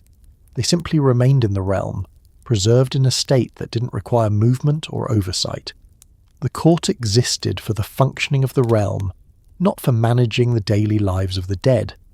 That distinction made the underworld feel more like a completed system than a place of constant activity. Even when gods descended, the court maintained procedure. Inanna, for all her divine strength, didn't bypass Neti or the gates. She didn't intimidate the judges. She didn't overwhelm the scribes. Her descent followed the same rules as everyone else. Her power meant nothing within the system Ereshkigal governed. That consistency highlighted the permanence of the underworld structure and the seriousness with which its court upheld the boundaries. When Nergal eventually entered Ereshkigal's life, his interactions with her court formed an essential part of the story. His arrival was complicated by divine politics, misunderstandings, and anger. But even then, the court functioned around him. The Gala, the judges, the attendants, all played roles in how the events unfolded. Their presence shaped the narrative not through drama, but through the steady order that defined Ereshkigal's realm. The court wasn't designed to elevate her through spectacle. It was designed to sustain her role. Each figure existed because the underworld needed a complete structure. Without the gatekeepers, chaos might enter. Without the Gala, souls might wander. Without the scribes, names might be lost. Without the judges, disputes might remain unresolved. And without Ereshkigal, the entire system would collapse. The long shadow of her court extended far beyond the boundaries of the underworld. It reached into daily life, rituals, and cultural expectations. It shaped how people understood death, how they honoured their ancestors, and how they imagined the final stage of existence. The presence of these beings reinforced that the underworld wasn't a void. It was a place with order, roles, and responsibilities. Everything about her court served one purpose: to maintain the quiet, steady realm that formed the final foundation of the cosmos. A realm where her authority did not need to be loud. A realm where every task was carried out with precision. A realm where the boundary between life and death remained guarded by figures who understood exactly what their roles meant. Her court reflected her: steady, reliable, structured, unmoving, without theatrics or fear, a presence that extended from the deepest point of myth into the everyday world of the people who believed in her. As we move forward, the events that unfold between Ereshkigal and the god who once entered her realm with force will reveal even more about how she governed this quiet system and how her life, unchanging as it was, shifted when another figure stepped into the space only she had ruled until then. The story of Nergal and Ereshkigal is one of the most unusual encounters in Mesopotamian mythology. It combines tension, misunderstanding, divine protocol, and a strange mix of attraction and confrontation that doesn't appear anywhere else in these ancient texts. It brings together two gods who belong to entirely different realms and temperaments. Nergal, a deity associated with war, plague, and destructive heat, represented the kind of force that moved quickly and burned intensely. Ereshkigal, ruler of the underworld, represented permanent stillness and quiet authority. When their paths crossed, the meeting reshaped the balance of the great below.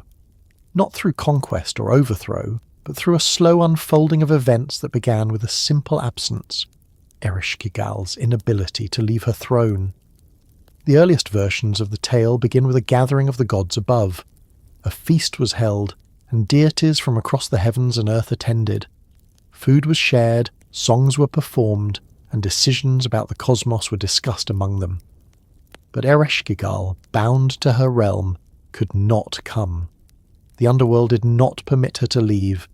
Even for a moment, even for a celebration among the divine family, she had to remain in place.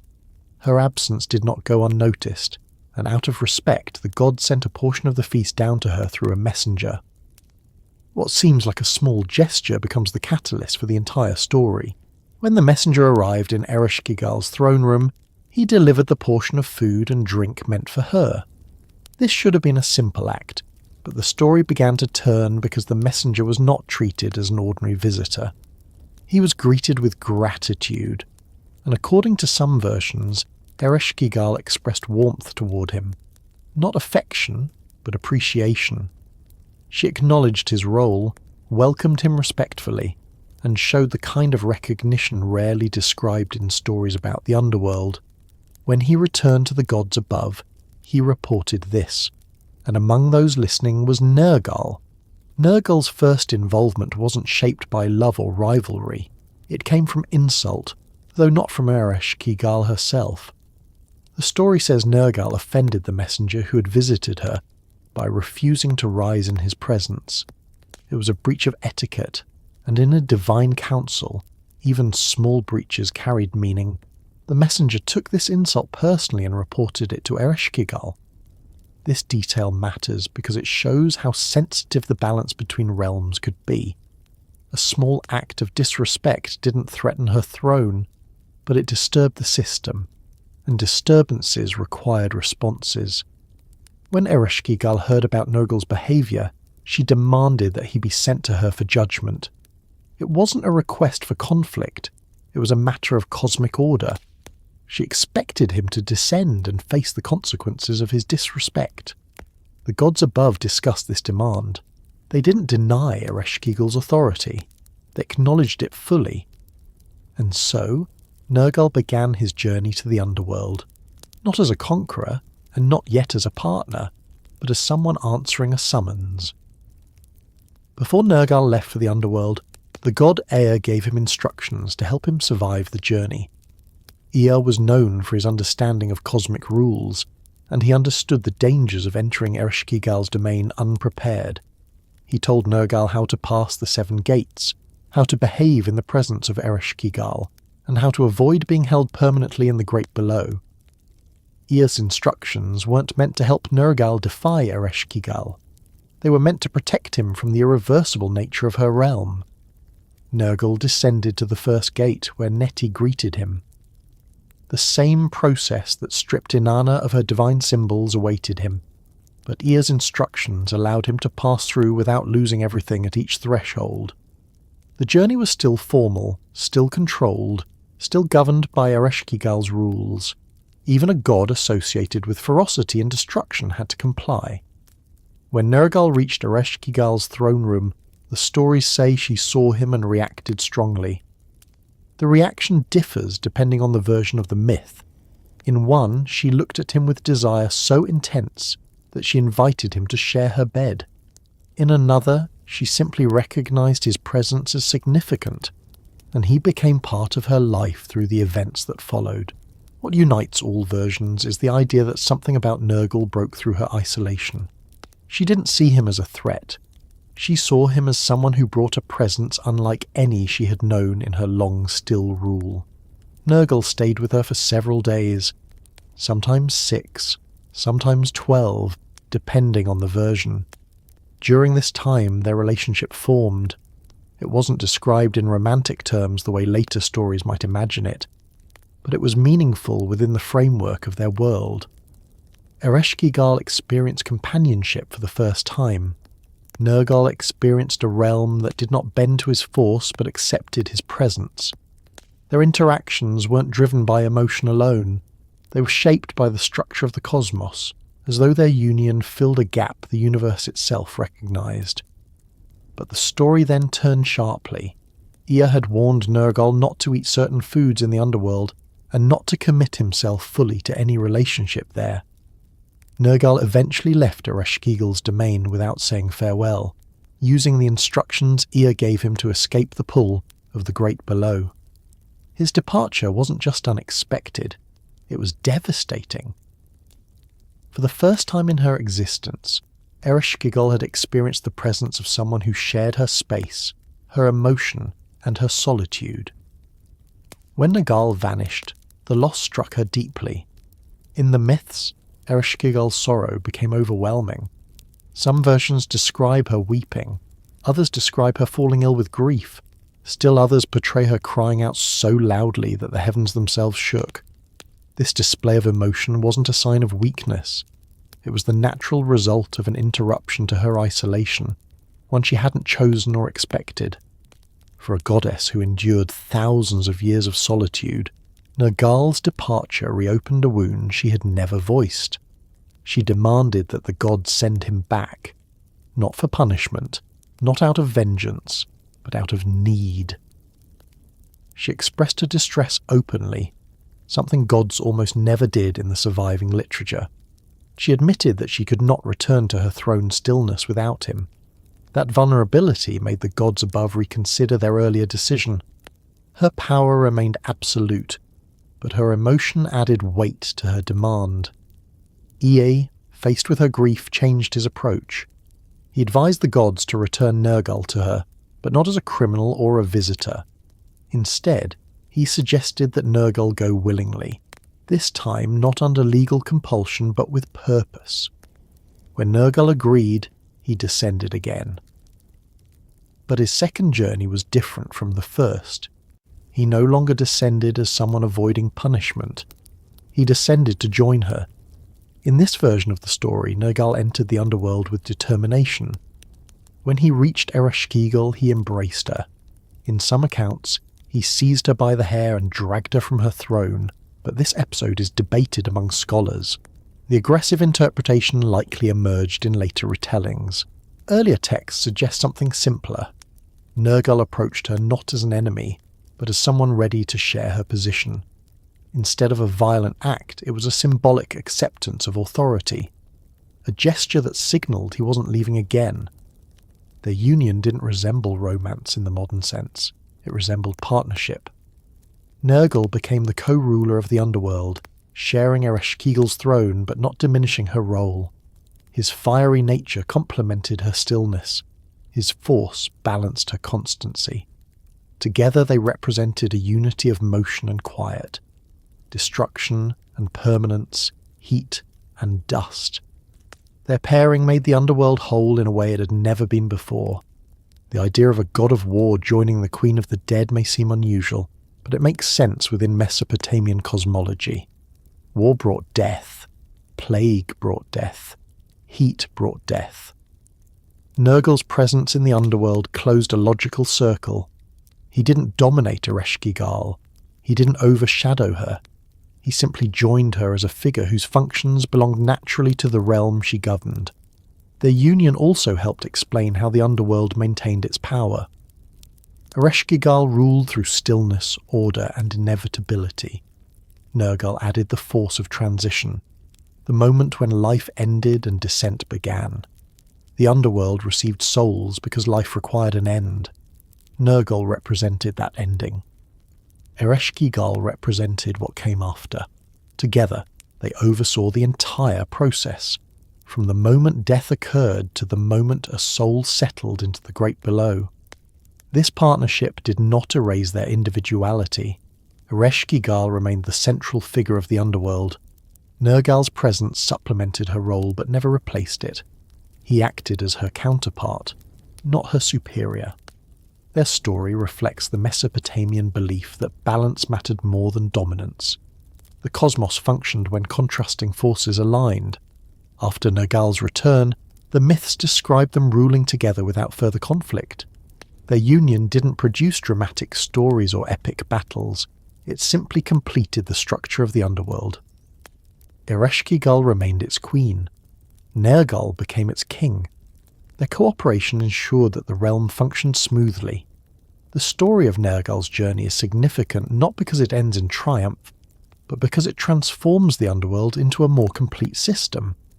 Before him, Ereshkigal governed alone, bearing the weight of her role without support. After him, she shared that weight. Not equally in all accounts, and not always in terms of emotional closeness, but in terms of responsibility. Ancient people saw the union as practical. It explained why the underworld had both structure and force, why death arrived suddenly but settled quietly, why the realm didn't shift or collapse even as civilizations rose and fell. It explained why Ereshkigal's throne endured. The story also reveals a rare emotional dimension among the gods. Ereshkigal's grief was unique in mythology. Most gods expressed anger, triumph, or frustration. Few expressed sorrow. Her reaction to Nergal's departure showed vulnerability in a realm defined by silence. It revealed that even deities tied to cosmic roles felt attachment. Nergal's transformation, from reluctant visitor to willing partner, expanded his role as well. It connected him not only to destruction, but to continuity. His presence in the underworld meant that the force of death was not aimless. It was directed toward a realm overseen by a queen who understood permanence better than any other being. Together they formed something rare in ancient stories, a union not based on conquest, seduction, or shared ambition, but on the structural and emotional necessities of the cosmos. Ereshkigal found someone who didn't interrupt her realm but joined it. Nergal found a place where his destructive nature became part of a necessary cycle instead of a force without direction. Their story becomes the quiet turning point in the mythology of the Great Below. It adds complexity to Ereshkigal's role and provides context for how the underworld functioned during the later eras of Mesopotamian belief. It shows that even in a realm of silence, change could occur, not through upheaval, but through the slow, deliberate joining of two opposing forces. As the narrative continues, the story of their shared rule helps illuminate how the underworld remained orderly, how the dead were managed, and how rituals in the world above maintained the bond between the living and those who had entered the realm that Ereshkigal and Nergal governed together with steady, unbroken resolve. When Nergal returned to the underworld a second time, he did not enter as a fugitive or a reluctant visitor. He entered with purpose. His first descent had been shaped by caution and avoidance, but the second was shaped by something closer to acceptance. In the older versions of the story, this moment marks one of the rare instances in Mesopotamian mythology where two deities formed a partnership not through political arrangement or cosmic inheritance, but through a meeting of roles that needed each other. It wasn't a union built on romance as later cultures imagined it. It was built on compatibility of function, endurance of emotion, and the simple fact that Ereshkigal's realm had space for someone who could sit beside her without disturbing the quiet foundation she'd maintained since the earliest days of the world. To understand their marriage, it helps to picture what life, or existence, was like for Ereshkigal before Nergal. She had presided over the underworld alone for more years than any myth could quantify. Her throne didn't move, her commands didn't travel beyond her realm. Her attendants carried out their tasks with discipline, but none of them were companions. They didn't speak to her as equals. They didn't share her burdens. They didn't understand the weight of ruling a place where every soul eventually arrived and stayed. Ereshkigal's days, if they could be called days, followed a steady rhythm. Souls entered, names were recorded, the realm absorbed them. There were no festivals, no celebrations, no changes in season. Everything remained the same. Her rule was absolute, but it was also solitary. The silence that surrounded her throne wasn't symbolic, it was constant. And for a deity whose abilities extended only within the boundaries of her realm, that constant quiet had no interruption. Nergal's arrival marked the first disruption to that pattern in a very long time. The first descent brought disturbance, but not partnership. The second descent brought something else entirely. After hearing Ereshkigal's grief for his absence, the gods above realized the situation had become larger than a simple dispute. Something had shifted in the structure of the cosmos, and Nergal's return had to reflect that shift. According to the myths, Nergal travelled downward with determination rather than hesitation. His reputation as a god of war and plague often makes him seem volatile, but in this part of the story he appears focused. He crossed the thresholds that separated life from death, and when he reached Ereshkigal's throne room, the tone of their meeting changed. There was no confrontation. There was no judgment. There was recognition. Though some later versions add elements of force, the oldest story suggests something simpler. Nergal took Ereshkigal's hand, or in some versions embraced her, and in doing so accepted the role that awaited him beside her. It was less a seizure of power and more an agreement to remain, something he had resisted before but now understood as necessary.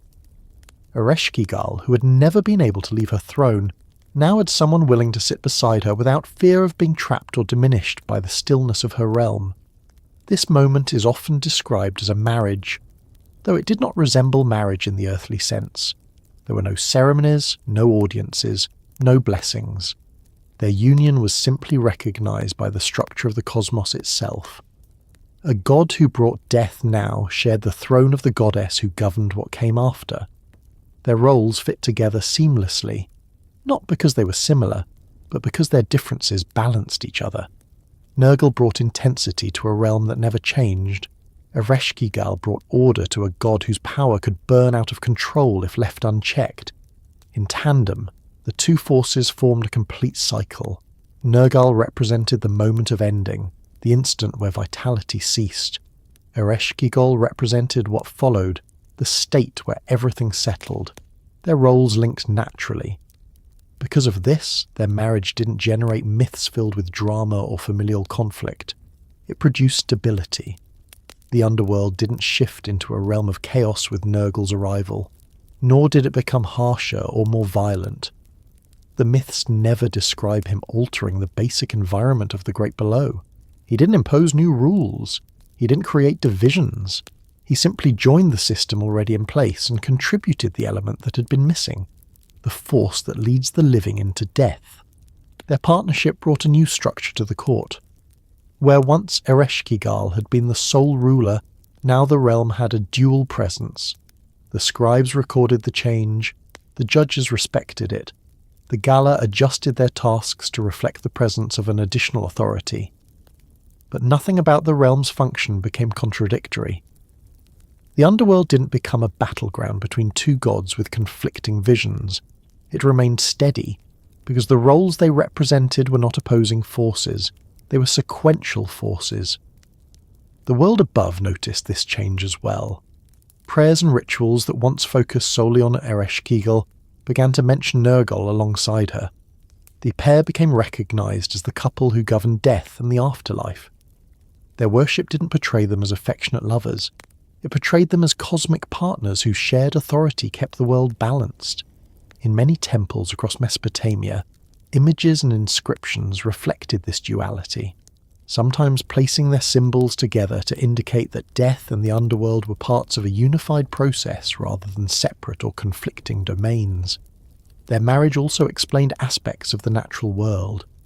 When plague swept across a region, the people didn't imagine the dead rising or the underworld overflowing. They imagined Nergal's power moving across the land, cutting the thread of life.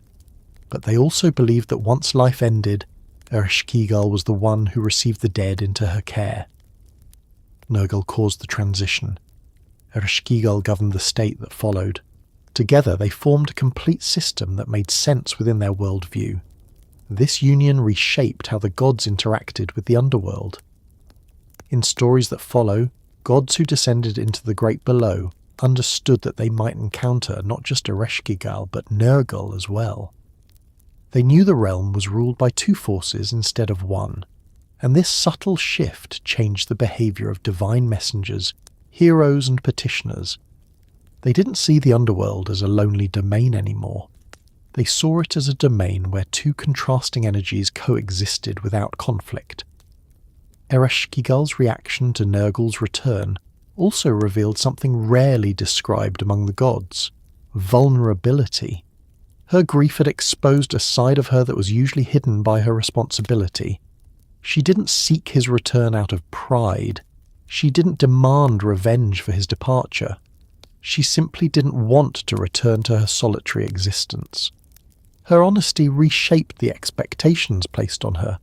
She was no longer simply the queen who governed death. She became someone who experienced emotion tied to connection. Nergal's reaction reflected his own transformation. He had entered the underworld once as someone trying to protect himself, then returned as someone who saw purpose in staying. His decision wasn't forced. It wasn't arranged by the other gods. It was something he acknowledged as necessary. His acceptance of Ereshkigal's domain revealed that even gods tied to destructive or violent forces could adapt, could settle into roles that required endurance rather than aggression. Their union also offered a lesson about cosmic balance. The myths show that life and death weren't imagined as conflict. They were imagined as connected stages. And the deities who governed these stages were connected as well. Nergal represented the heat of the final breath. Ereshkigal represented the quiet after that breath faded. Their marriage unified those stages into a single, uninterrupted cycle. For the people who lived in ancient Mesopotamia, these stories provided comfort. Death was part of life. It didn't need to be feared as a chaotic transition. The underworld had rulers who understood both the intensity of ending and the stillness that followed. They imagined the Great Below as a realm that functioned with predictability because it was led by two gods whose roles made sense together. This marriage didn't produce tales of jealousy, betrayal, or separation. It produced continuity. And in a world where droughts, floods, and invasions created constant upheaval, stories of continuity mattered. They reassured people that the final stage of existence was stable, governed by deities who had resolved their differences and shared responsibility. The myths do not describe scenes of daily life between Ereshkigal and Nergal. They leave their interactions largely to implication. This absence reflects how the ancients viewed divine unions. They didn't imagine gods living as mortals did. They imagined them fulfilling roles that shaped the cosmos. And because of that, the details of their marriage remained focused on function rather than emotion. Even so, their partnership brought a subtle shift to the atmosphere of the underworld. Ereshkigal was no longer the only conscious, fully aware being surrounded by muted souls. She had someone who shared her clarity, someone who understood the permanence of the realm, someone who chose to remain beside her. This presence didn't lighten the underworld. It didn't change its laws. It changed the experience of ruling it. Before Nergal, Ereshkigal ruled alone because no one else could handle the silence. After Nergal, she ruled with someone who could endure it without being consumed by it. That difference transformed the energy of the Great Below. Even if the realm remained still, the throne was no longer solitary. Their marriage also carried political weight among the gods. Before the union, the underworld was Ereshkigal's sole domain, separate from the influence of the sky and the earth. Afterward, Nergal became the bridge between realms.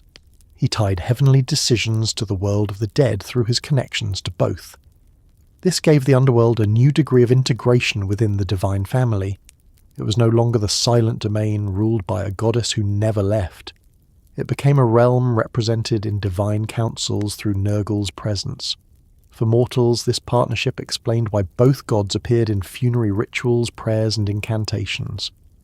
When seeking protection for the dead, or requesting peace for the restless, priests invoked both names.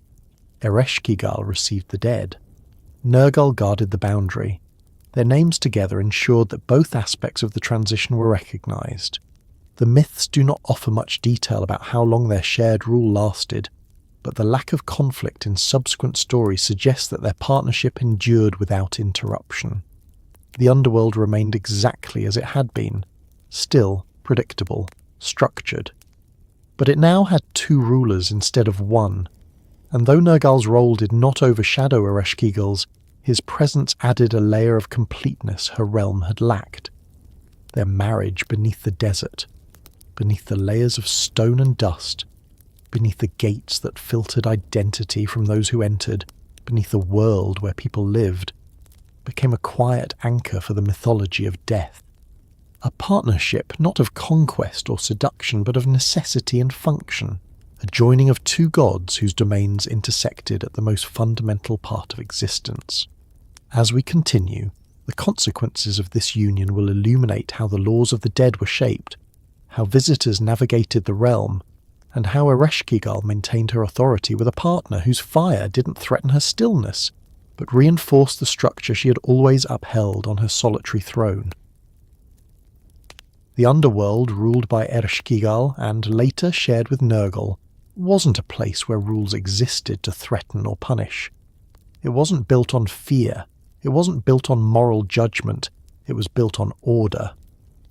The people of ancient Mesopotamia lived in a world where floods, droughts, famine, and shifting kingdoms constantly reminded them of how unpredictable life could be.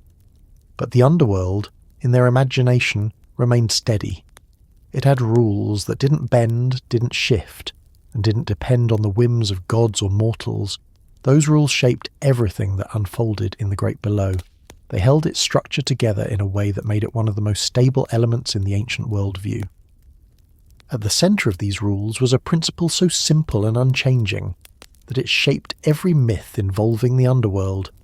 Once you entered Ereshkigal's realm, you could not leave. Not without extraordinary circumstances, not without intervention from another god, not without a kind of cosmic negotiation that rarely took place, and even then, release was temporary or came with consequences. This rule wasn't meant to intimidate. It was a reflection of how the Mesopotamians understood death itself. Life moved, death did not.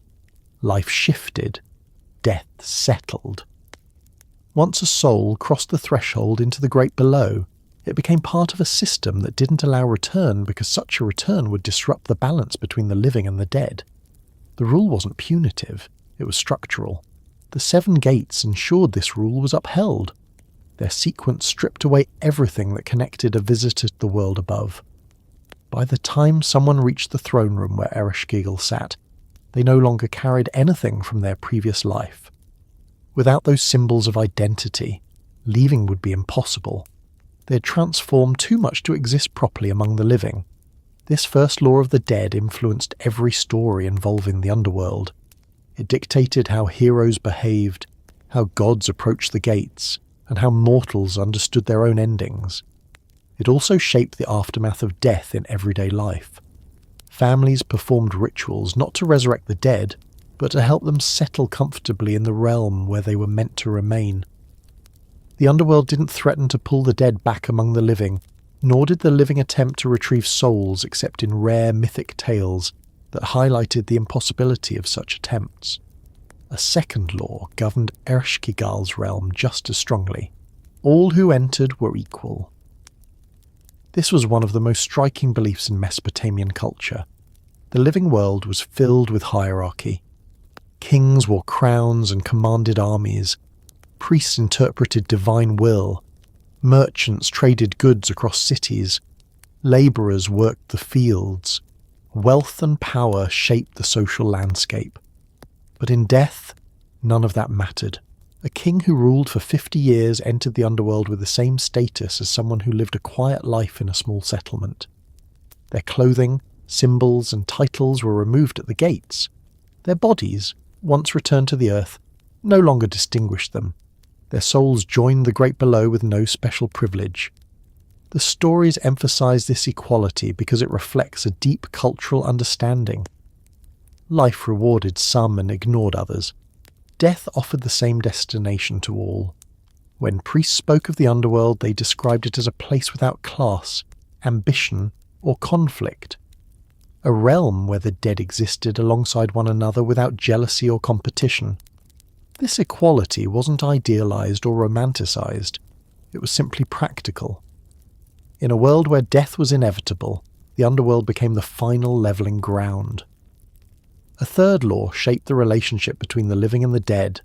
The dead must stay in their realm, and the living must stay in theirs. Crossing this boundary could cause disorder. The dead were not meant to return unless summoned through specific rituals, and even then, their presence was limited and symbolic. The living were not meant to enter the underworld except in rare mythological circumstances. If either group crossed that line, the boundaries between realms weakened, and the balance that kept the cosmos stable began to falter. This is why funerary offerings mattered. They weren't gifts or attempts to appease angry spirits. They were reminders of the boundary. When the living made offerings, water, grain, oil, small items, the dead received them in symbolic form, and the bond between realms remained clear. The offerings did not nourish the dead in a physical sense. They simply affirmed the connection and kept the dead content in their designated place. If offerings were neglected, the dead could become restless, not vengeful, just unsettled. Their unease might manifest as illness or misfortune among the living, not out of malice, but because the cosmic balance had been disturbed. A fourth law defined the role of Ereshkigal herself. The queen of the underworld could not leave her throne. This rule wasn't imposed by other gods. It was bound to the nature of her realm. Ereshkigal ruled a domain that existed outside the cycles of day and night. If she left, the underworld would be without a point of stability. Souls would enter without direction. The judges would have no authority to enforce decisions. The scribes would lose their purpose. The gala would lose their command. The entire structure depended on her immobility.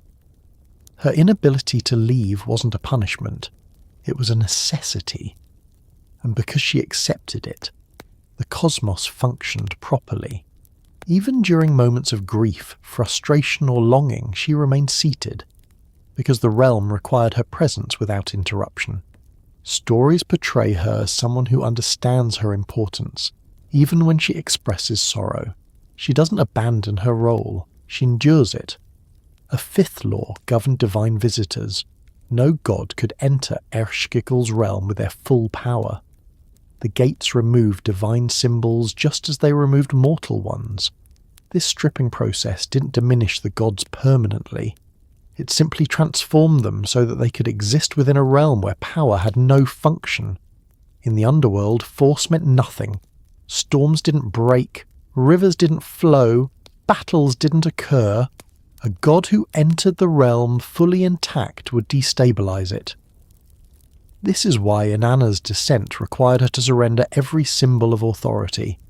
It's why Nergal, even as a god of destruction, couldn't storm the underworld in a blaze of fury. The realm absorbed everything with the same calm, structured consistency. It preserved itself by neutralizing divine force.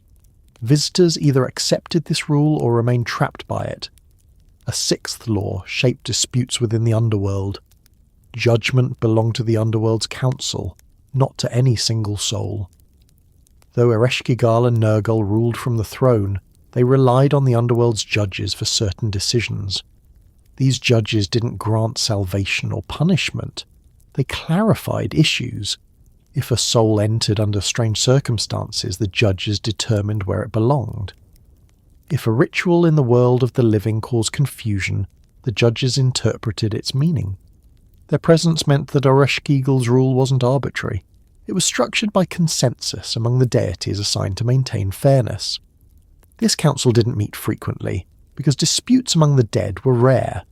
The underworld wasn't a place of activity or change, but when clarity was needed, the judges stepped in. Their decisions were considered final. A seventh law governed the flow of death itself. death could not be reversed without cosmic consequence. This rule appears in myths where heroes or gods attempt to retrieve someone from the underworld. Such attempts never go smoothly. In the story of Nergal and Ereshkigal, the gods above realized this rule when Ereshkigal grieved so intensely that the balance between realms trembled. Her grief was not just personal, it was cosmic. It affected the order of existence. Stories like the descent of Inanna also reflect this law. Inanna dies in the underworld and must be revived through a carefully negotiated process that required sacrifices and exchanges. Her return wasn't a matter of desire, it was a matter of balance. Someone else had to take her place, even temporarily, so that the structure of the underworld remained intact. This rule reassured ancient people that life and death were not random. They were part of a framework that remained steady no matter how chaotic the world felt. An eighth law shaped the expectations of the living. The dead depended on ritual, and ritual depended on memory. When families remembered their ancestors, performed offerings and spoke their names, the bond between realms remained healthy. When memory faded, the dead became lonely. Not dangerous, but unsettled. The living had a responsibility to maintain that bond. Forgetting the dead weakened the boundary between realms. Remembering them strengthened it. This belief influenced Mesopotamian culture deeply. It shaped burial customs, ancestor veneration, and the way families kept lineage records. Ereshkigal's realm depended on memory in the world above, just as memory depended on her realm for its anchor. A ninth law connected the underworld to the gods above. The authority of the underworld could not be overridden by the heavens. Even powerful gods like Enlil, Enki, or Anu could not simply command Ereshkigal. Her realm was separate. She governed a part of existence untouched by storms, fertile fields, or celestial events. When the gods above wished to negotiate with her, they sent messengers. They waited for her decisions. They respected her position. The underworld wasn't subordinate, it was parallel. This independence set Ereshkigal apart from other deities.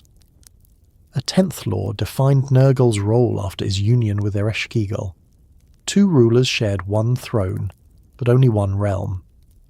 Nergal didn't reshape the underworld in his own image. He didn't impose new laws. He didn't challenge Ereshkigal's authority. Instead, he reinforced the structure already in place. Their shared rule signified that death's moment of arrival and the state that followed were unified forces. Their partnership made the underworld complete without altering its laws. What made the laws of the dead so powerful was not fear, it was predictability. Mortals knew what to expect. Priests knew how to guide the dead. Families knew how to maintain connections. Gods understood how to approach the realm respectfully. The underworld didn't shift with political seasons or divine rivalries. Its laws remained constant. Those laws shaped the lives of worshippers as much as they shaped the myths. People lived knowing that death wasn't the end of identity, but a change in its form.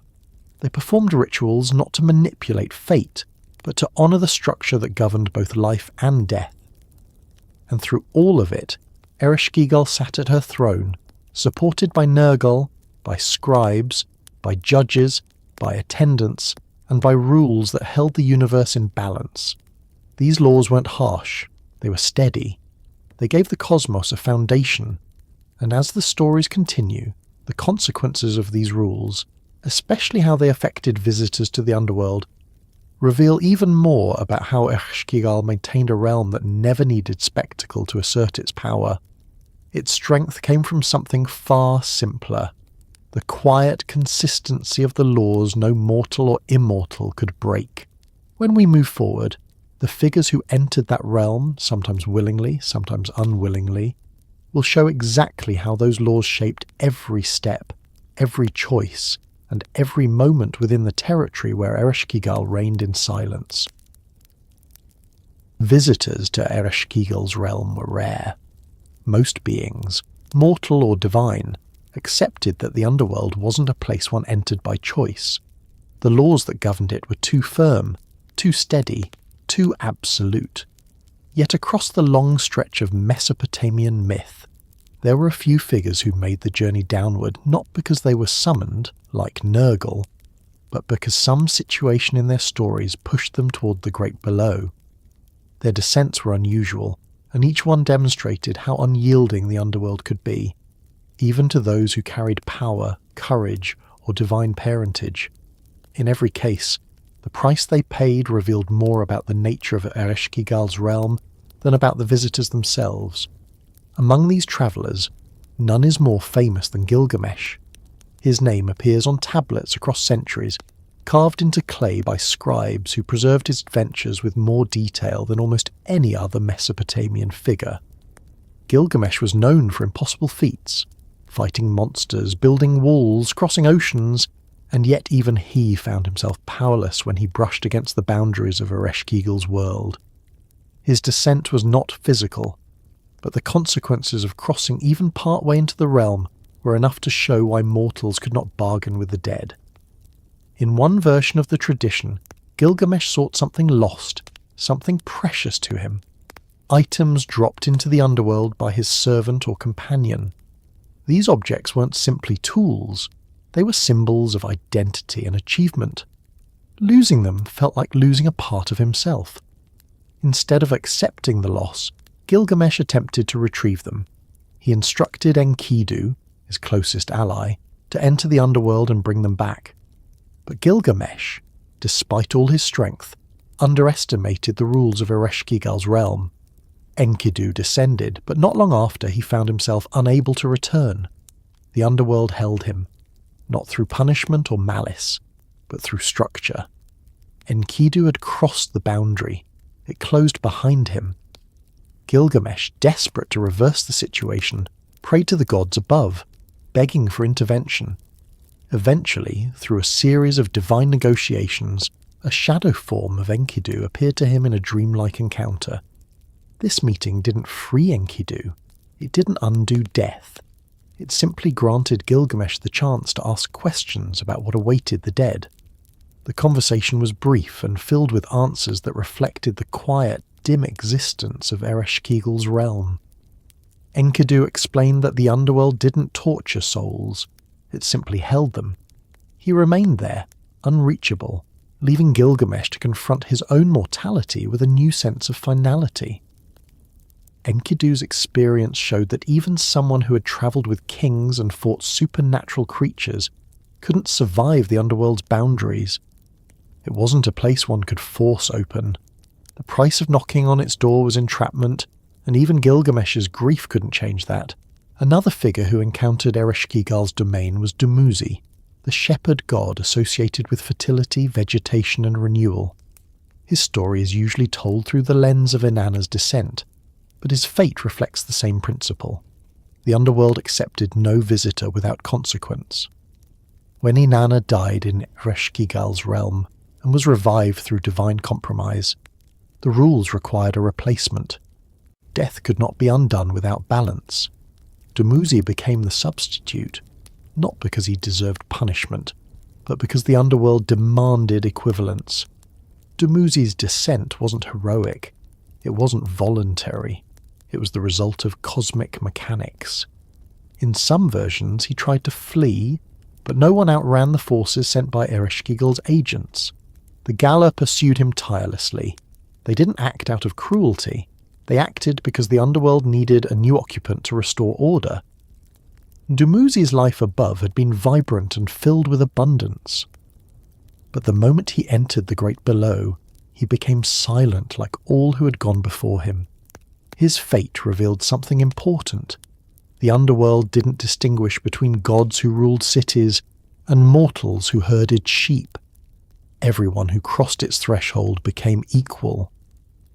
Dumuzi's power above meant nothing to Ereshkigal's laws. His station didn't matter. His symbolism didn't matter. The rules mattered. Dumuzi's story became a reminder that even gods could pay the price of entering the great below. Another figure touched the edges of the underworld through a story involving a king named Etana. Though he didn't descend fully, Etana sought a plant of birth to help his wife conceive. His journey involved rising to the heavens, not descending into the underworld. But the text reminds us that travelling between realms was perilous regardless of direction. The underworld is mentioned as a place no mortal should approach without knowing the laws that governed life and death. Even without entering, Etana understood that the great below represented a boundary no one could cross freely. His story reinforces the reality that the underworld wasn't a place to visit casually. Even indirect contact required caution. The myths also tell of a figure named Ur-Nammu, a historical king whose afterlife story appears in later Sumerian compositions. According to these texts, Ur-Nammu descended into the underworld after death and attempted to take his status with him. He brought offerings meant for the gods below, hoping to maintain his royal identity. But once he reached the great below, the rules applied to him as they did to everyone else. His authority vanished. His earthly power had no meaning. The underworld didn't reject him, it simply stripped away anything that didn't belong. Ur-Nammu learned that the price of entering Ereshkigal's realm was surrendering everything connected to life. These stories reinforced a message that shaped how ancient people saw the world. Power ended at the gates of the underworld. Strength, intelligence, divine parentage, royal lineage, none of it mattered. The underworld accepted everyone the same way.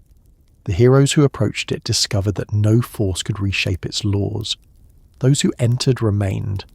Those who left did so only because the gods negotiated their temporary release. Even then they returned eventually. A lesser-known example involves a fisherman who accidentally entered the edges of the underworld in a myth that survives only in fragments.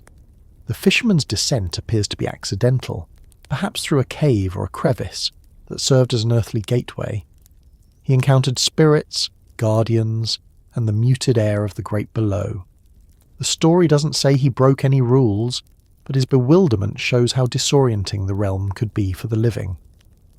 Ultimately, the fisherman was allowed to leave, but only after promising to perform offerings and rites in honour of the dead. His return didn't break the laws of the underworld because it wasn't a true descent. He touched its edges but didn't fully cross the boundaries that would have sealed his fate. Even so, the price he paid was a lifelong responsibility to maintain the bond between realms.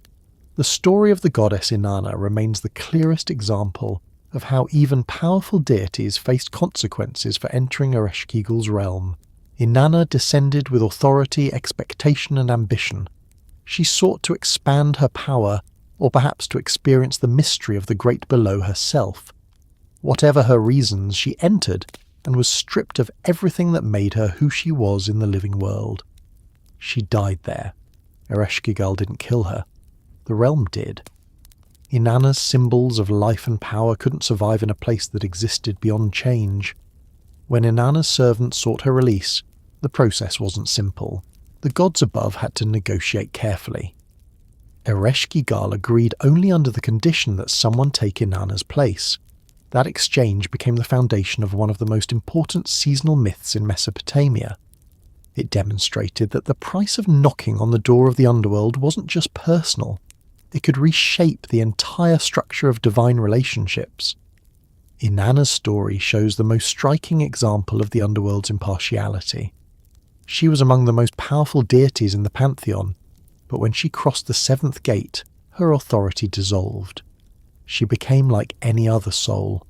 Her death didn't change the realm changed her. The price she paid was temporary because the gods intervened, but the story made it clear, if she had remained, the laws would have applied to her forever. These tales reveal something consistent across the myths. No visitor entered Ereshkigal's realm unchanged. Some lost part of themselves, some lost their lives, some lost their identities, some lost their illusions of control. The underworld didn't oppose them. It simply remained what it was, a place that absorbed everything with calm, quiet structure. The heroes didn't learn these lessons because they lacked intelligence or courage. They learned them because the underworld didn't negotiate with the living world's expectations. Its rules weren't flexible, its boundaries weren't symbolic, the prices paid weren't punishments. They were consequences of entering a realm where existence behaved differently. In every story, the underworld functioned the same way. It followed its laws without exception. It welcomed souls with equality. It held them with permanence. It accepted divine visitors only under strict, unchanging conditions. And it returned almost no one. These patterns shaped the lives of ancient people as much as they shaped the stories they told. For the Mesopotamians, hearing these tales wasn't frightening. It was grounding. It reminded them that death wasn't chaos. It wasn't random. It wasn't judgmental. It was simply another state of being governed by rules older than cities or kings. The heroes who approached Ereshkigal's realm didn't teach lessons about bravery. They taught lessons about boundaries, and those boundaries stayed firm no matter who approached them, no matter what they sought, and no matter how powerful they were in the world above. As we continue, the rituals and beliefs of the people who honoured Ereshkigal's name show how these stories shaped everyday life, and how mortals kept the bond between the living and the dead steady through tradition, offerings, and memory. In the world above, where sunlight shifted across temple walls and markets filled with voices, Ereshkigal's name was never spoken loudly. Her worship didn't echo through crowded streets the way Inanna's hymns did. It didn't boom from ziggurats the way Enlil's praises did. It didn't ring out in celebrations of triumph or harvest. Her name lived in the quieter spaces, behind closed doors, in the corners of shrines, in rooms where incense drifted in slow curls and the air felt heavy with stillness. The priests who served her were different from the priests who served the gods of sky and storm. They didn't oversee festivals with dancing crowds. They didn't interpret omens about war or prosperity. Their role was subtler, steadier, and in many ways more intimate. They tended to the boundary between the living and the dead, ensuring that the line remained clear and undisturbed. Their voices never rose above a certain level. They spoke carefully, as if every word needed to move at the same deliberate pace as the realm Ereshkigal ruled. In ancient Mesopotamia, priests were not simply religious figures. They were record keepers, healers, scholars, astronomers, and ritual specialists. Each deity had their own priesthood with tasks based on the god's role in the universe. Ereshkigal's priests carried a set of responsibilities that reflected her domain. Responsibilities rooted not in spectacle but in preservation. They maintained peace between realms, comforted the living in times of loss, and ensured that the dead remained settled. Their work did not aim to draw attention. It aimed to prevent disruption. One of their primary duties involved funerary rituals. When someone died, the transition from the living world to Ereshkigal's domain needed guidance. The priests conducted offerings meant not to influence Ereshkigal's judgment, but to ease the passage of the soul. They placed small pots of water and grain near the body, symbols that connected the dead to the sustenance of life one final time before the journey below. They recited incantations that named the family, the ancestors, and the gods who watched over the household. These incantations weren't dramatic. They were steady, rhythmic lines meant to prepare the dead for the path ahead. The priests performed these tasks with precision because neglect could cause imbalance. If the dead entered the underworld hungry, symbolically, not physically, they might become restless. And restlessness, in Mesopotamian belief, wasn't danger. It was disorder. A soul that wandered outside its proper place could disturb the living unintentionally, bringing sickness or misfortune. The priest's rituals kept that from happening. They didn't fear Ereshkigal or her realm. They respected the boundaries her laws established. Their connection to her was not based on the elaborate temples. In fact, Ereshkigal rarely had large public sanctuaries dedicated to her. The underworld didn't need monuments above ground. Instead, she had smaller shrines, subtle places often connected to funerary complexes or built near gates of cities where burials were common. These spaces weren't designed for crowds. They were designed for quiet interaction. Priests entered them with measured steps, carrying offerings of bread, water, oil, and incense. Items meant not to impress but to acknowledge. Inside these shrines they whispered her name, not because speaking it loud was forbidden, but because loudness felt out of place. The priests understood that Ereshkigal ruled a realm where noise had no purpose. Their reverence reflected that. They didn't ask her for wealth, victory, or prosperity. They asked for balance. They asked for stability. They asked for peaceful transition. One of the most important rituals they performed was the kispu, a regular offering to ancestors. This ritual maintained the connection between the living and the dead. Families brought food and drink, and the priests ensured the offerings were presented correctly. The dead didn't consume these offerings physically. The offerings symbolized acknowledgement, a reminder that the living remembered those who had gone before. The priests narrated this ritual with calm voices, explaining to families that honouring ancestors kept the underworld settled and strengthened the bond between realms. Kispu was not dramatic. It was routine, performed monthly or on significant dates, but its importance echoed through every layer of society. Even kings observed it. The priests who oversaw this ritual did so with a kind of quiet authority. They didn't command, they guided, and they did so with an understanding that their role protected not just individuals but the cosmic balance Ereshkigal maintained. There were also priests responsible for reading signs that suggested the dead were unsettled. Illness in a household, unexpected misfortune, or strange dreams could indicate that a spirit needed attention. These priests, often called Namburbi priests in some regions, performed counter-rituals to restore harmony. They weren't exorcists in the modern sense. They didn't banish spirits. They calmed them. They offered water. They recited prayers. They reminded the spirit of its place in the great below. Their role was soothing rather than confrontational. They didn't force obedience. They coaxed balance. Because Ereshkigal's realm was predictable and structured, the priest understood that disorder always had a cause. They traced it through lineage, ritual neglect, or forgotten obligations. Their job was to identify the cause and address it. In doing so, they acted not just for the living, but on behalf of the underworld itself. They were mediators, and like all mediators, their strength lay not in power, but in patience. The priest also performed rites for the dying, offering comfort in the last moments of life. They whispered names of protective gods, including Ereshkigal, to prepare the person for the journey. They didn't promise paradise or judgment, they promised order. Their words helped the dying understand that death was a step into a realm where everything remained stable. Their presence soothed fear, not by offering hope for reward, but by offering reassurance that Ereshkigal governed a realm where nothing went astray. In larger cities such as Ur, Uruk, and Babylon, these priests were part of broader temple networks. They consulted with priests of other gods when rituals overlapped. For example, during certain seasons, the rituals honouring Dumuzi involved themes connected to the underworld. The priests of Ereshkigal worked alongside those of Inanna to ensure the symbolism made sense and didn't contradict cosmic rules.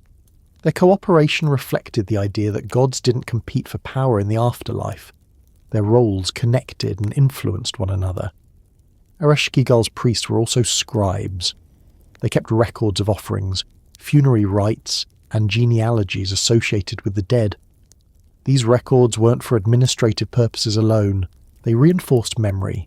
Every name written in clay meant a soul remembered, and memory prevented the dead from fading into restlessness. These records became part of the broader archive systems within temples, connecting the underworld to the living world through documentation. Even though they rarely led public ceremonies, Ereshkigal's priests held a quiet kind of respect. People approached them with the same seriousness they showed toward healers. They knew that these priests understood something essential: how to manage the space between life and death without fear. When they spoke, their words moved slowly, designed to match the pace of the realm they represented. Their incantations were deliberate. They didn't rely on dramatic flourishes or displays of emotion. The language was simple, repetitive in structure but not in tone. The purpose wasn't to convince Ereshkigal of anything, it was to maintain communication. Incantations acknowledged her authority, her role, and the boundaries she upheld. They reinforced the idea that rituals weren't requests, they were acknowledgements of reality. Some incantations mentioned her directly, addressing her as Great Lady Below or Queen of the Dead. Others mentioned her indirectly, focusing on the structure of the underworld rather than on her personality. She wasn't praised in poetic terms, she was respected through clarity. Priests didn't describe her beauty, power, or lineage. They described her role, her throne, and her laws. Their respect wasn't based on fear, it was based on understanding. They recognized that without Ereshkigal's steady rule, the world would lose its balance. Life without a destination wasn't life. Death without structure wasn't death. The priests served her because her presence made existence complete. One of the most subtle aspects of their work involved dreams. People believed dreams allowed small interactions between the living and the dead. The dead didn't speak plainly. They appeared in images, gestures, or scenes that needed interpretation. Priests trained in dream reading listened to these descriptions and understood how they connected to the underworld. Sometimes the messages suggested a reminder to perform offerings. Sometimes they indicated unresolved ties. Sometimes they simply reassured families that loved ones remained at peace. Dream interpretation wasn't mystical spectacle. It was part of the practical connection between realms. The priests didn't claim to control dreams. They understood them, and their understanding helped maintain the quiet relationship that kept the dead at rest and the living at ease. Even though Ereshkigal herself rarely appeared in myths involving the living world, her priests ensured that her presence was felt. They didn't wear elaborate robes or carry ornate staffs. They didn't work in crowded rituals or speak in front of kings often. Their influence was quieter, woven into the daily rhythms of life and death. In times of crisis, plague, war, famine, these priests played a subtle but important role. While others prayed to gods of healing or protection, the priests of Ereshkigal focused on ensuring that the dead were properly honoured so that the living wouldn't be overwhelmed by spiritual imbalance. Their work often went unnoticed, but it kept households stable. Their understanding of death wasn't fearful, it was practical. They viewed the underworld not as a threat, but as a necessary part of the world's structure. And in every ritual, whisper, and incantation, they reflected that worldview back into the lives of the people who turned to them for guidance. Over time, as cities shifted and empires rose and fell, the priesthood of Ereshkigal adapted without changing its fundamentals. They continued to maintain rituals for the dead. They continued to read dreams. They continued to keep records. They continued to whisper her name rather than shout it. Their role remained a constant thread through the centuries. The way they spoke about her reveals something important. They didn't worship her with the same enthusiasm given to gods of life, love, or victory. They honoured her with steadiness. Their tone matched her realm, calm, measured, certain. And through all their work, the boundary between realms stayed intact.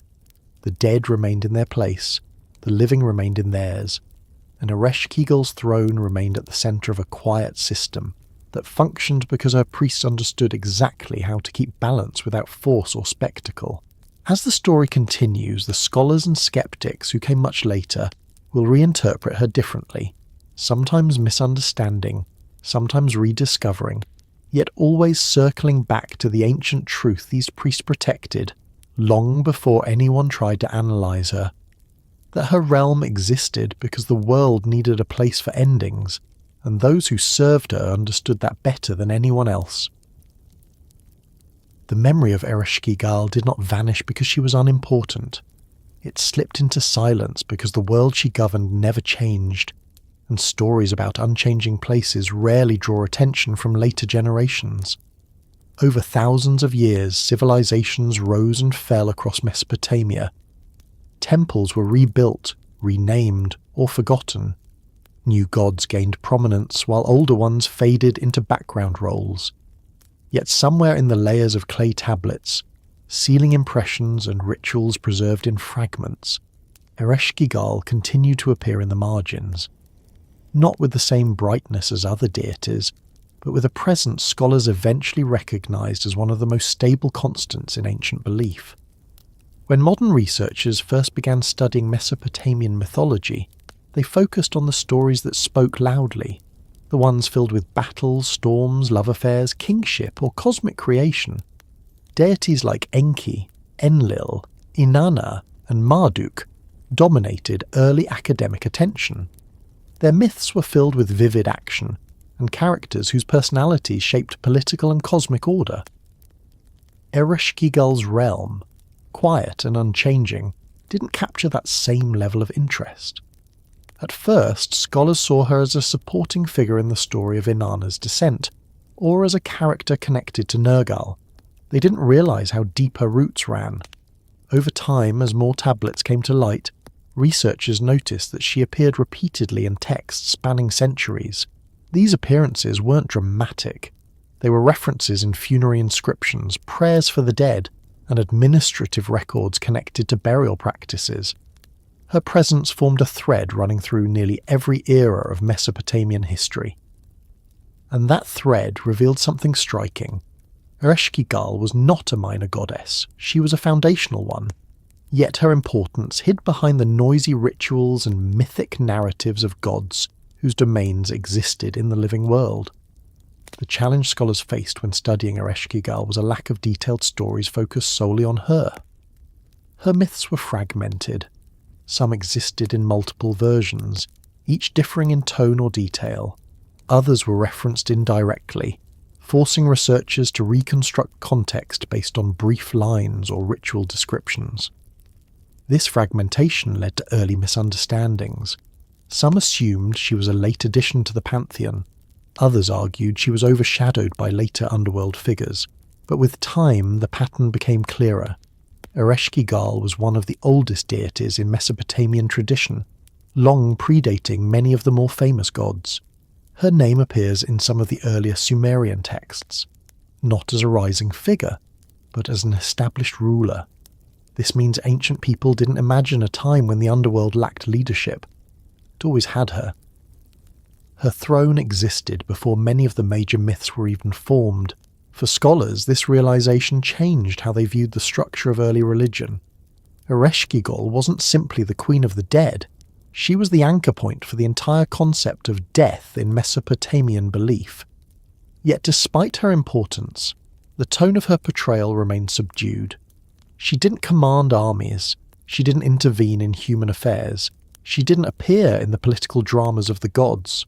Her authority lay in maintaining the one realm where nothing changed, and because of that, researchers found it harder to trace her influence through the noisy layers of history. Her silence, mirroring her realm, became the reason she remained hidden for so long. Modern skeptics encountered a different kind of challenge when trying to understand her. Unlike deities connected to storms, fertility, or writing, Ereshkigal didn't correspond to a natural phenomenon that could be observed in the world. She represented the concept of death and the structure of the afterlife. For skeptics, this made her more symbolic than literal. They argued that she emerged as a personification of the grave or the tomb. Others claimed she was simply a narrative device, invented to give structure to myths involving descent or resurrection. However, these interpretations failed to explain why she appeared across so many independent sources, each separated by geography, time, and cultural context. Even when names shifted or pantheons merged, Ereshkigal remained present. This persistence intrigued researchers who approached her mythology with greater care. They found references to her in Akkadian, Sumerian, Assyrian, and Babylonian texts. They found rituals performed in her name that were consistent across centuries. They found evidence that people viewed her as a real force in their spiritual landscape, not just a symbolic placeholder. What made her difficult to categorize was the nature of her role. She didn't guide the dead. She didn't judge them. She didn't interact with them once they entered her realm. Her authority was structural. She was the presence that ensured the underworld remained in balance. This type of authority didn't fit easily into frameworks designed to analyze mythological figures based on action, narrative, or personality. Scholars had to shift their perspective. They had to study her as a deity whose power came from stillness rather than movement. As the field of Assyriology expanded, researchers found that Ereshkigal had parallel roles in other cultures. The Hittites and Hurrians borrowed elements of her mythology. Later cultures adapted her into their own systems. In each adaptation, she remained the central figure of the underworld, even when names or details changed. This continuity strengthened the argument for her significance. Her domain was too essential to be replaced or forgotten easily. Even when Nergal joined her in some traditions, he never took her throne. Her presence shaped the structure of the underworld long before he arrived. One of the biggest breakthroughs in understanding her came from examining the administrative texts rather than just the myths. These records showed how the underworld shaped daily life. They included lists of offerings to ancestors, instructions for funerary rites, and formulas for rituals connected to sickness or misfortune. In many of these texts, Ereshkigal appeared as the divine figure who received the dead and maintained the boundary between realms. Her importance emerged not from dramatic stories but from everyday practice. People lived with an awareness of her even if they didn't speak her name often. Skeptics argued that worship of Ereshkigal was passive, but the evidence contradicted that idea. Offerings to her might have been small, but they were consistent. Rituals connected to her might have been simple, but they were precise. She might not have had grand temples, but her shrines played an important part in funerary culture. Scholars eventually recognized that quiet worship was still worship. In fact, it might have been the most sincere kind. Ereshkigal didn't demand elaborate ceremonies. She required acknowledgement of the truth she represented. As tablet discoveries increased over the last century, researchers uncovered more references to her than previously expected. Some texts described her in ways that clarified her authority. Others used her name in curses, not as a threat, but as a reminder of the finality she governed. When a scribe wrote that someone should be taken by Ereshkigal, it wasn't an invocation of suffering. It was a statement that the person should meet their natural end. Skeptics, when examining these phrases, initially misunderstood them as dark or violent. But deeper analysis showed they reflected acceptance rather than fear. Her story with Nergal also gained renewed attention as scholars compared multiple tablet versions. Early interpretations painted the story as violent or chaotic, but later translations showed these moments were exaggerated by incomplete understandings. As more fragments were found, the picture became clearer. The story was about balance, not conflict. Even skeptics acknowledged that the older versions presented a more nuanced relationship. This helped reshape her modern image, highlighting her stability rather than portraying her as a figure surrounded by darkness. Another area of interest for scholars involved the evolution of her name. In some texts, she appeared as Lady of the Great Below. In others, Queen of the Underworld. The consistency of these titles across time reinforced that her role didn't shift. It remained constant. This constancy fascinated modern researchers because it contrasted with the evolving roles of other gods. While storm gods changed names, attributes, and alliances, Ereshkigal remained firmly attached to her realm. She neither expanded her domain nor ceded part of it. She simply remained. This stability led some to argue that Ereshkigal represented one of the oldest religious concepts in Mesopotamia, that the dead required a guardian, not a judge or a redeemer, a guardian who maintained structure. Her mythology reflected a worldview in which the afterlife wasn't a place of punishment or paradise, but a continuation of existence in a different form. Scholars studying burial practices found evidence of this belief in the way bodies were positioned, the offerings placed beside them, and the inscriptions carved onto grave goods. People didn't fear Ereshkigal. They respected the order she embodied. Yet despite her central role, history nearly erased her. Not because she disappeared from belief, but because her realm left few archaeological traces. Temples above ground could be rebuilt, expanded, or refurbished. The underworld had no architecture for researchers to uncover. Her shrines were modest and often overshadowed by larger structures dedicated to other gods. Without dramatic inscriptions or political endorsements, Ereshkigal's presence had to be reconstructed slowly, piece by piece, from scattered evidence. It wasn't until the late 19th and early 20th centuries that scholars began recognizing how significant she was. As more cuneiform tablets were translated and catalogued, patterns emerged. Ereshkigal wasn't hiding in the margins. She was woven into the foundation of Mesopotamian cosmology. The lack of stories about her didn't diminish her importance. It reflected her nature. A realm of stillness didn't require many stories. It required structure. Modern interpretations continue to shift as new evidence appears. Some researchers view her as a symbol of psychological acceptance, representing the ancient human need to understand death in practical terms rather than emotional ones. Others argue that she reflected social values, such as the importance of boundaries and roles, and some simply see her as a deity whose worship became quieter over time, not because she faded, but because her domain didn't intersect with the changing priorities of cities and states. Skeptics often ask why she didn't inspire myths of transformation, heroism, or creation. But scholars familiar with the culture understand that her significance came from being the one constant in a world of change. Everything above ground shifted. Floods reshaped landscapes. Kings lost and gained power. Empires expanded and collapsed. Temples rose and fell. But death remained the same, and so did the realm where the dead went. For that reason alone, Ereshkigal's importance becomes clearer the more one studies her. She was the goddess whose domain didn't evolve because evolution wasn't necessary.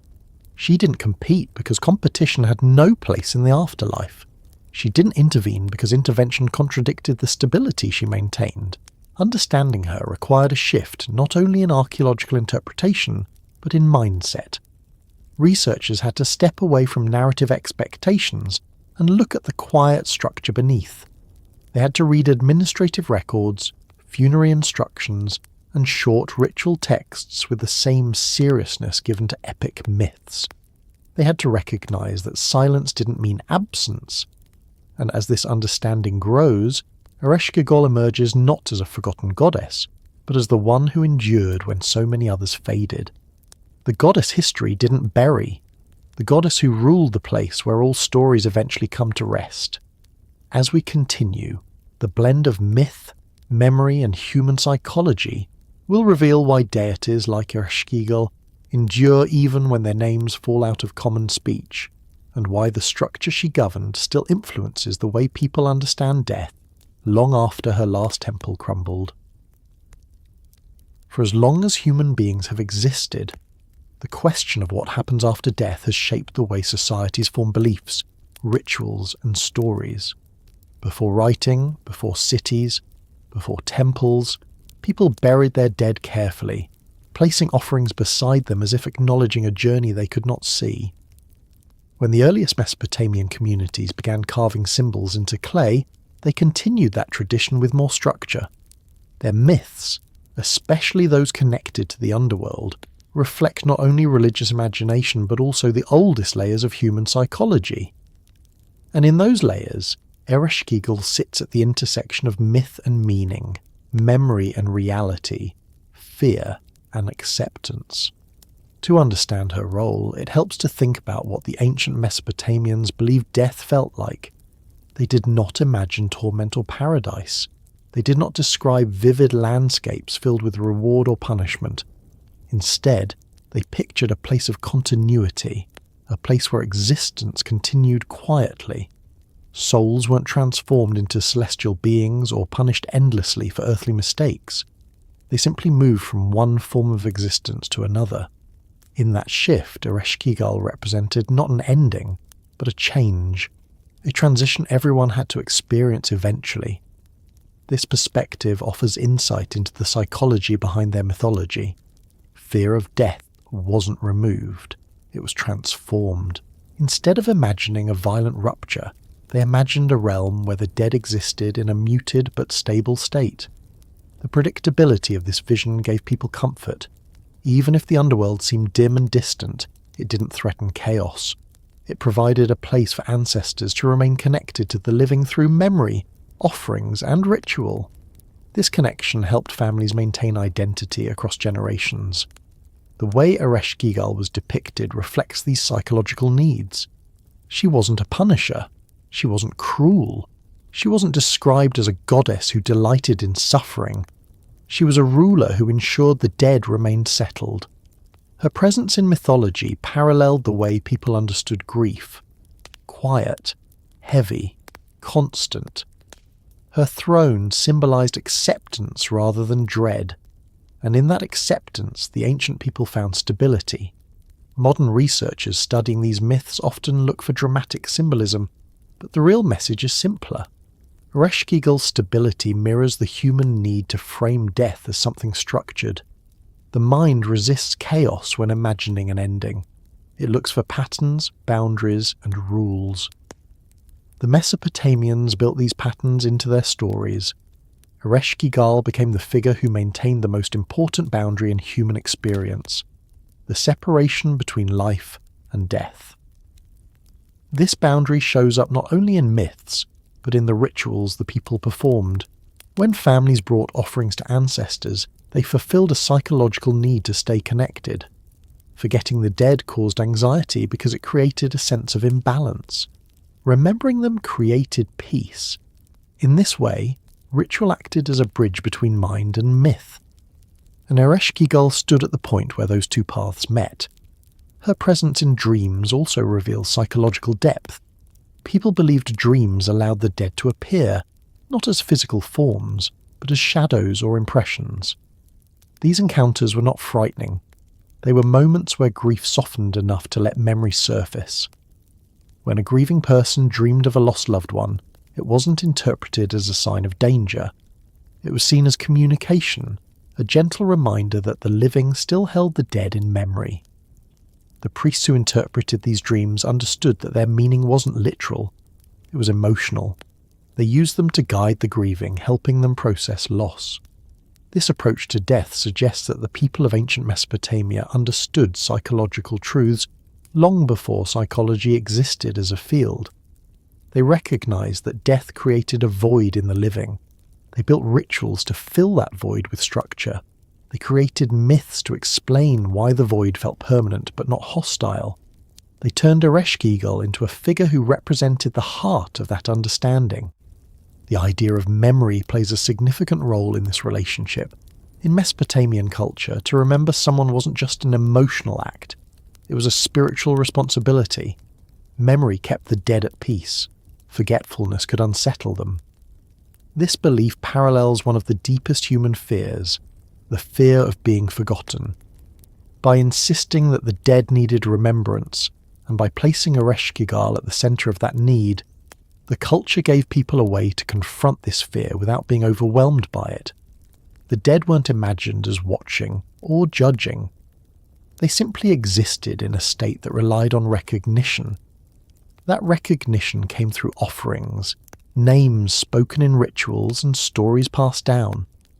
Families kept genealogies not for political prestige, but because knowing who came before was crucial to identity. The underworld, in this sense, became the foundation of memory. Ereshkigal was the keeper of that foundation. When modern scholars look at her stories, some interpret her as a symbolic representation of grief. Others see her as a figure who personified the inevitability of loss. But her mythology indicates something more balanced. She doesn't embody despair. She embodies structure.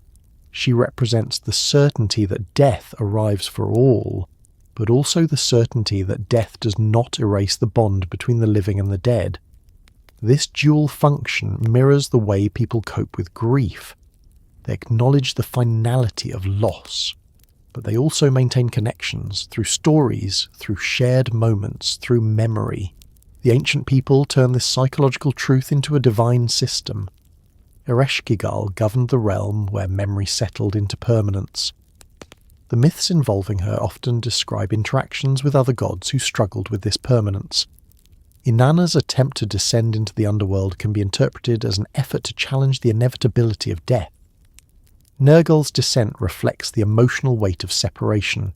Even Gilgamesh's grief for Enkidu fits the pattern. The story of Enkidu's shade appearing to Gilgamesh highlights the same emotional truth the culture placed at the centre of its belief system. Loss creates a silence that must be understood, not fought. Gilgamesh's desperate search for immortality after Enkidu's death parallels human instinct. He tries to escape the structure Ereshkigal represents. He tries to outrun the boundary. But the story ends with him accepting what the underworld structure teaches, that the permanence of death gives meaning to life. The epic doesn't mention Ereshkigal directly at that moment, but her presence lies beneath the narrative.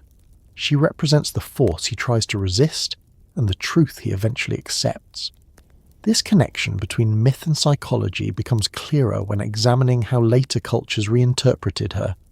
Some transformed the underworld into a place of judgment or torment. Others turned it into paradise. But the Mesopotamian vision stayed grounded. It didn't exaggerate. It didn't create extremes. It reflected everyday reality. Life was difficult. Death was steady. The underworld was the most stable part of existence. This steadiness influenced emotional responses. People didn't fear Ereshkigal as a monster or villain. They didn't view her as someone to appease through grand sacrifices. They approached her with respect because she represented something universal. She wasn't the threat. She was the certainty at the end of all uncertainty. Understanding her in this way reveals why her stories endure despite their quiet nature. Modern audiences often focus on gods with dramatic narratives, yet the calm resonance of Ereshkigal's mythology speaks to something deeper. It speaks to the part of the mind that looks for order in the face of endings. It speaks to the part of the heart that tries to understand loss.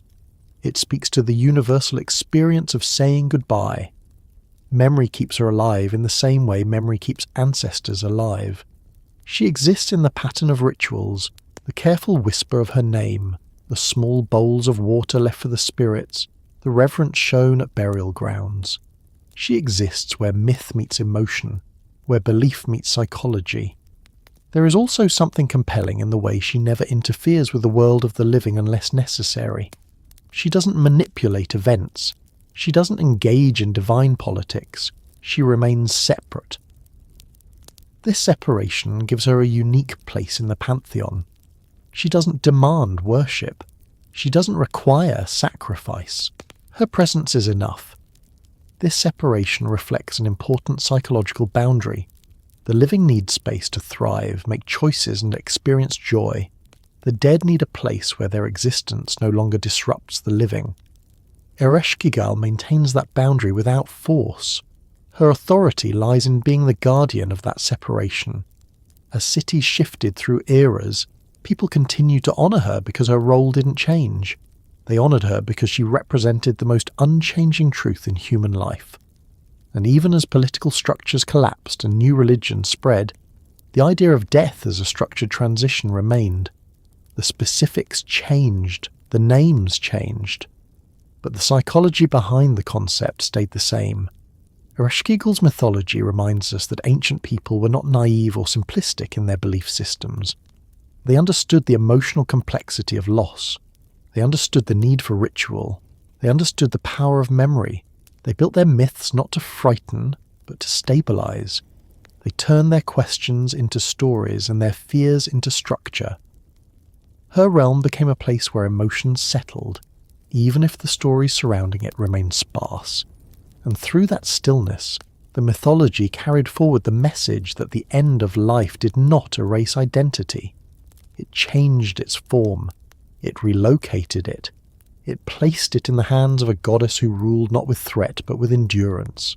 As we continue into the final movement of this story, the echoes of her influence reveal why she remains a figure who inspires curiosity even today, and why her quiet throne still casts a long shadow across the oldest memories humanity carries about death itself. Ereshkigal's name doesn't appear in modern conversations the way other ancient gods do. People talk about Zeus, Odin, and Anubis, They talk about gods of thunder, love, war, and wisdom. They talk about creation stories, cosmic battles, and dramatic transformations. But the presence of Ereshkigal, steady and silent, lingers in places where those louder myths never reach. Her legacy survives not in spectacle, but in the quiet ways humans continue to think about death, memory, and the invisible boundary that separates the living from those who have gone before. What's remarkable is how often she is forgotten in discussions of ancient mythology, while the ideas she shaped continue to influence how societies behave. Even without her name, the structure she governed echoes in rituals, beliefs, and emotional instincts across cultures and eras. The reason isn't mysterious. It's because she represented something universal, something everyone eventually faces, something everyone tries to understand. She governed the part of existence that changes every life while remaining unchanged itself. Her shadow exists wherever people acknowledge death not as chaos but as a transition. It exists in the rituals families perform for loved ones. It exists in the instinct to mark graves, to create memorials, to speak names of ancestors.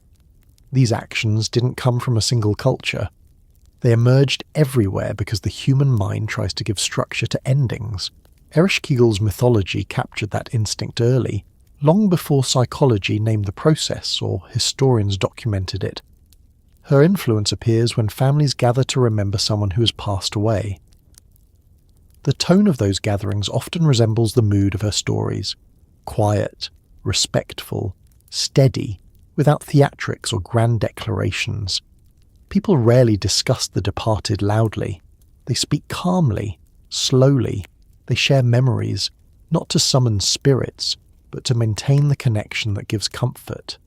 This kind of remembrance reflects the same principle her priest upheld thousands of years ago, the idea that memory supports balance. Her shadow appears in how people approach graveyards.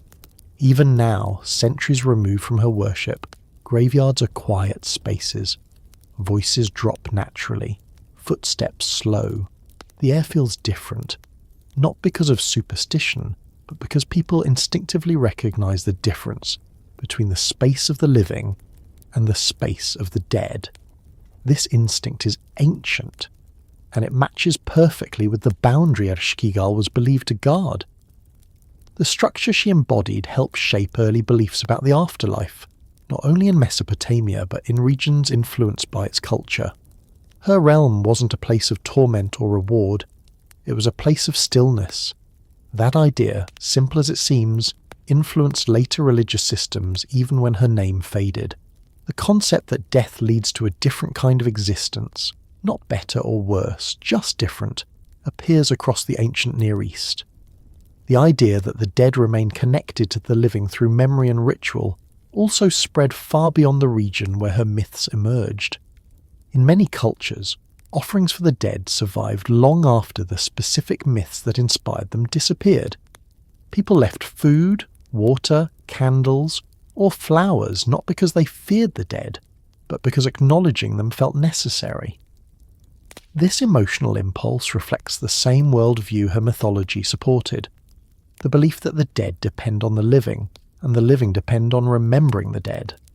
Her influence appears in language as well. Phrases like "rest in peace," "the great beyond," and "the final place" reflect a calm, structured vision of death, rather than one filled with fear. They suggest that people continue to imagine death as a place where something settles, a place governed by rules, a place where rest, not terror, defines existence. This tone matches the oldest descriptions of her realm: dim, steady, and unchanging. Even in stories far removed from Mesopotamian culture, echoes of her presence appear. The idea of a queen of the underworld shows up in Greek, Roman, and later European mythic traditions. These figures aren't always direct descendants of Ereshkigal's mythology, but they share the same fundamental qualities. They rule a space set apart from the world above, they maintain boundaries, and they embody a kind of solemn authority. The structure she represented became a template that reappeared again and again across time. Her legacy also survives in the emotional patterns people experience when dealing with loss. The stillness she governs mirrors the stillness people feel when grief first settles. It's not active like fear or anger. It's heavy, motionless, and difficult to put into words. People feel suspended between the world that continues around them and the memory of someone who has left it. This emotional state resembles the underworld's atmosphere. Not dark, not empty, just quiet. In that quiet, reflection happens. Healing begins. Memory gathers itself. This emotional connection doesn't require belief in her or knowledge of her name. It's part of a shared human experience. Ancient people encoded that experience into stories. Modern people encounter it through life itself. Her mythology simply gave shape to something universal. She also appears in the way people understand inevitability. Death is unavoidable. It arrives regardless of status, wealth, or accomplishment. Ereshkigal represented that levelling force long before philosophy tried to explain it. The law that all who entered her realm became equal mirrors a truth that continues to define human existence. In the face of death, every life meets the same end, and acknowledging this truth has influenced literature, religion, moral systems, and social structures across centuries. Her shadow appears wherever people talk about the final breath, the last journey, or crossing a threshold. These phrases echo the imagery of her myths, the gates of the underworld, the boundary no one could return through without consequence, the path that everyone must take eventually. The imagery persists because the human mind continues to imagine death as movement rather than disappearance. Even the way people comfort one another after loss shows traces of her influence. They don't describe the departed as gone completely. They describe them as being somewhere else, at rest, or beyond. These ideas align with her realm, a place existing beneath the world, not erased but relocated. Her mythology offered continuity through the idea of presence without physical form. Her shadow also appears in modern storytelling, especially when narratives involve journeys into a quiet, subdued realm where the dead reside. These settings often resemble the Great Below more than they resemble fiery pits or bright paradises. Writers describe muted colours, still air, and spaces where time moves differently. These elements match the ancient descriptions of her domain. Even if they don't cite her directly, they draw from the same reservoir of ideas. In psychological terms, Ereshkigal represents acceptance. Not acceptance as passive resignation, but acceptance as understanding. The kind of acceptance people experience when they confront the reality of death, not through fear, but through reflection. Her presence in myth allowed ancient people to approach that understanding without being overwhelmed. In this way, her shadow appears not only beside the grieving, but also beside those who study memory, mortality, and the emotional structures that help people navigate loss. Researchers examining how humans process grief often describe a process that mirrors the stillness of her realm. Shock, silence, reflection, and finally integration. Not forgetting, not erasing, integrating. Ereshkigal ruled the place where memory goes to settle, not to disappear. Her influence extends into modern funerary practices as well. The act of creating a defined space for the dead, whether it is a cemetery, a memorial garden, or a personal altar, reflects the idea that the dead belong to a place separate from ordinary life. These spaces are treated with respect, not fear. Visitors lower their voices, they pause, they reflect. This behaviour aligns directly with the ancient respect shown toward Ereshkigal's territory. Her legacy also appears in how cultures handle transitions. Graduations, marriages, rites of passage, and initiations often use symbolic thresholds. The idea of crossing from one state of existence to another remains central to human ritual. Death is the ultimate threshold. Ereshkigal's mythology framed it as a transition rather than an erasure. That framing shaped how early societies understood other transitions as well. Even in scientific discussions of death, Where myth falls away and biological explanations take over, people still search for structure and meaning. They still honour the dead. They still treat the body with care. They still gather to remember. They still speak softly in places associated with loss.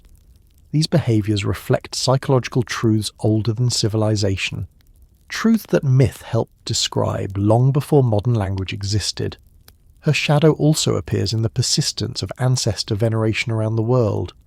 Whether through candles, offerings, photographs or stories, people continue to maintain connections with the dead. They do so because memory remains important, not only for honouring the past, but for shaping identity in the present. The belief that the dead remain part of the living community reflects the worldview at the heart of Mesopotamian religion. Ereshkigal ensured that the dead had a place, and humans continue to maintain that place, even when the specific myths have faded. Her legacy exists in the balance people seek between letting go and holding on. When someone dies, there is a need to release their physical presence while holding on to their memory. This balance mirrors the structure of the underworld, where souls remained without troubling the living, and where the living maintained their connection through offerings and rituals. The idea of maintaining connection without confusion reflects a psychological need that hasn't changed in thousands of years. In literature and philosophy, echoes of her presence appear in discussions of mortality. Writers describe death as a companion, a shadow that walks beside every person. This companion is not always portrayed as frightening. Sometimes it represents awareness, grounding, or clarity. These interpretations resemble the role Ereshkigal played, always present, always silent, always representing the truth that shapes human experience. Her shadow walks beside us not because people believe in her now, but because the ideas she governed remain part of what it means to be human. She represented the final transition, the preservation of memory, the boundary between worlds, the acceptance of endings, and the enduring presence of ancestors. These concepts didn't disappear when her name fell out of common use. They continued through rituals, stories, emotions, and instincts. Her legacy is quiet because death itself is quiet. Not empty, not violent, quiet. And even as the world changes, even as beliefs evolve, the shadow of that quiet truth moves alongside the living. Ereshkigal remains present in the way people speak of loss, the way they remember the dead, the way they understand the final stage of life, and the way they create meaning out of absence. Her mythology doesn't end with her. It continues through every moment when someone pauses at a grave, whispers a name, lights a candle, or holds a memory close at night. It continues through every ritual that bridges the gap between generations. It continues through the calm recognition that life moves forward while something deeper rests quietly beneath it. She may no longer have temples or priests calling her name, but the ideas she protected still shape the world the living move through. Her shadow walks beside us because it reflects something universal, something constant, something that touches every life sooner or later, a truth that requires no fear, no shouting, no spectacle, just understanding. And in that understanding, her presence remains.